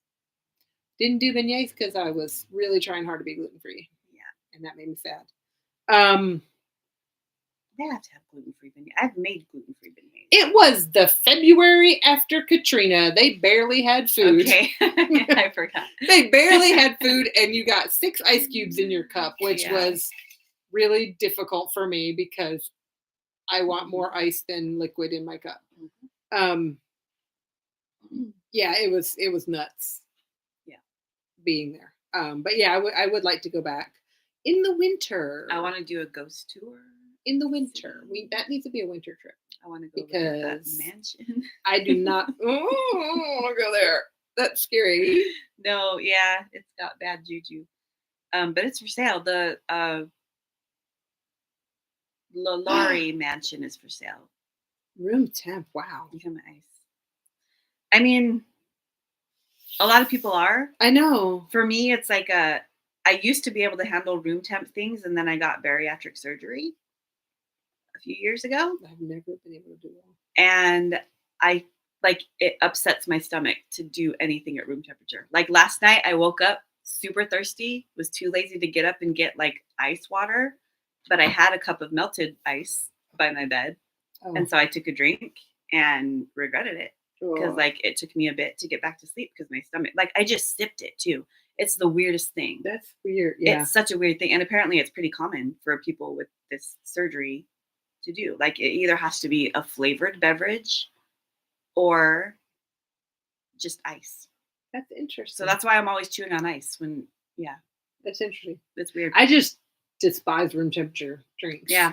I used to be like a water bottle around with me everywhere and be able to like drink that at any temperature, but yeah, I got it. I can't. If I'm doing room temperature, it's because like if it doesn't have ice in it, it's because it's so hot outside that I just need any kind of liquid, and it's probably cooler than the ambient temperature of wherever I'm at. Yeah. But yeah, I'm just like dehydrated, so I can do room temp then. But even then, I'm just like, this is so, like, I don't want to say it's texture because liquids don't have textures per se, but it is just it's not a good feeling for me. Room temperature water is round, and cold water is pointy. I don't know how to explain it. I just fell in love all over again.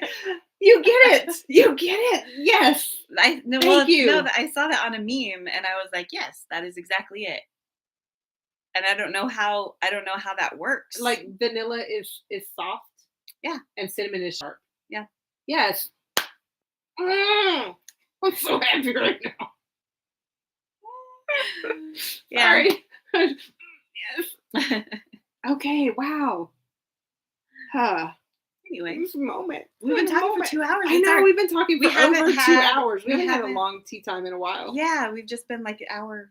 But yeah, we should probably been really tired. We're like super. I'm like, I just got really tired again.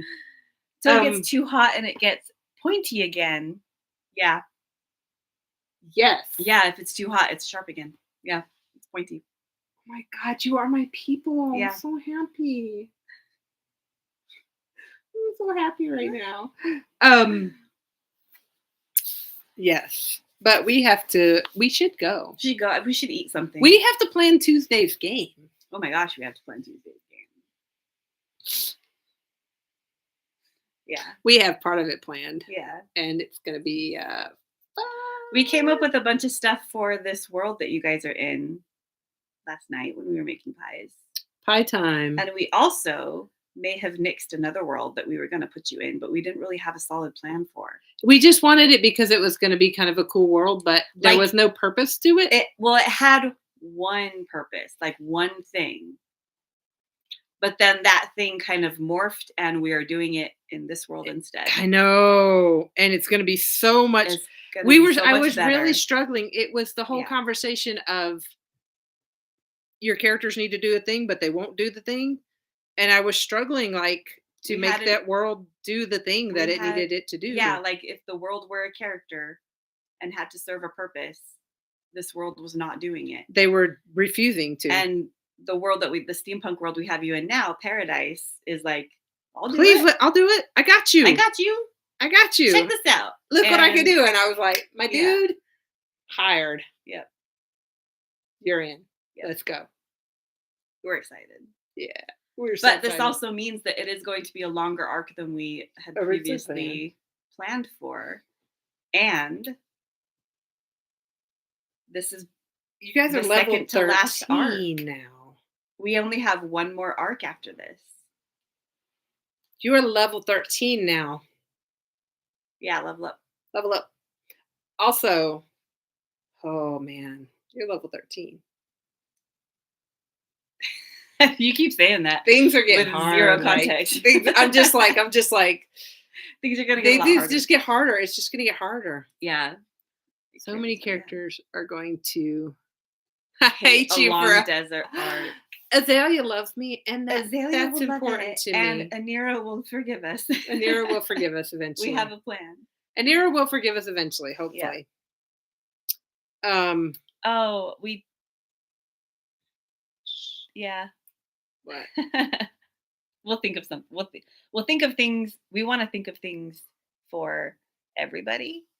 Oh yeah.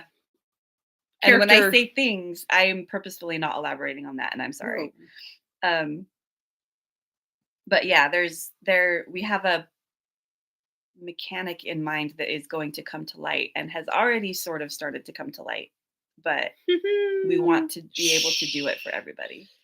And that's stuff's gonna happen. It's gonna be cool. That's all I'm gonna say. It's gonna be cool for us, even if y'all don't like it. Yep. And that's no, I think what matters is that we're having fun. What matters, yeah. Y'all are just here for the ride. No, I hope everyone is having fun. That's like a huge fear of mine, is that nobody's having fun and they're just being nice to me. Yeah. But I think everybody's having fun because everybody's character. If that's the case, though, thank you for being nice to us. Yeah. Oh yeah. Make notes. Yes. If you're just here to be nice to us, thank you. We appreciate it. Keep lying to us. Keep lying to us. The game is over, and then it's way too fun. Yay! I'm so excited. We also have made notes for next year's campaign. We do have a season 2 planned. I miss it when I don't play. Oh, that makes me so happy. I was sad that you didn't play today. I know. I was sad you couldn't join us today. I get it. Appointments ran long. Stupid appointments are annoying, but it's okay. No one died. Anna almost died. No got hit. No, wait. Azalea got hit. Anna got hit hard, and then Anna got almost died. Yeah, Anna passed it, or it failed a wisdom save that knocked her out hard. That was fun. 8 inches of hair. What? I need pictures. I have photos. I chopped off my hair too. I know, it's super cute. Yeah. I got mine. I got my sides buzzed again. Yeah. But this is like getting really long. And then I just had some blue shampoo I put in it. So that was fun. I'm just gonna start wearing my hair like this. Do you think that'll go over well at the restaurant? Oh, you said I could never repeat it, but I'm gonna say it out loud right now. Had myself in tears today thinking about Azalea character arcs. Oh. I mean, that's good. It's good. I'm just gonna wear my hair like this from now on. I'm loving the way you're playing Azalea, and I'm loving seeing like her sense of humor and her personality is great, popping out, and I am here for this. Might be slightly invested. That's good. Yay! I'm super happy with that. Hey, stop licking the pillow, you weirdo. She's so weird. Love you. I'm seriously. I am really having fun with this campaign. I'm like. And you could tell because we haven't written any short stories. I know we haven't done short stories because all energy is in this campaign. I know, and I feel bad about that for everybody, all of our patrons who aren't playing the game. I know. We should probably give them something. That they still love us. Oh, we got to work on those things. Yeah, we got to work on mailings. Speaking of non-D&D parts, I got to get that envelope that the kids have hidden down there. That should have went in the mail last week. Mm-hmm. Anyway, we love playing this game. We love it, and I'm super excited. Like I was excited when this started. We were excited for this whole concept, and then as everybody has really dove into it with us, it's become even more. And I want to say it's better than our original. It's better than our original idea. It's morphed and developed, and see character growth. Why that's important. Yeah. Our campaign has developed character. as DMs. And we are growing. I mean, yeah, I hope we're improving as DMs. I know sometimes I'm like, I forgot what I was going to say. I made some mistakes today, but it's okay. Timing was a thing. I was like, oh, this is going to happen. Nope, not yet. Yeah. But it actually could have happened then. So it's all right. It's all right. He's so cute. I got the kittens cuddling right next to me. Aw, cute. I need food. I need a beverage, and it's been 2 hours and 15 minutes in 30 seconds. So we are going to go say goodbye. Thank you guys for hanging out and doing all the book talk. Yeah. I really want to do a book retreat now. I'll toss around some stuff. Yeah, I should contact my travel agent. Yeah. That's me. And we'll see what we can come up with in the future.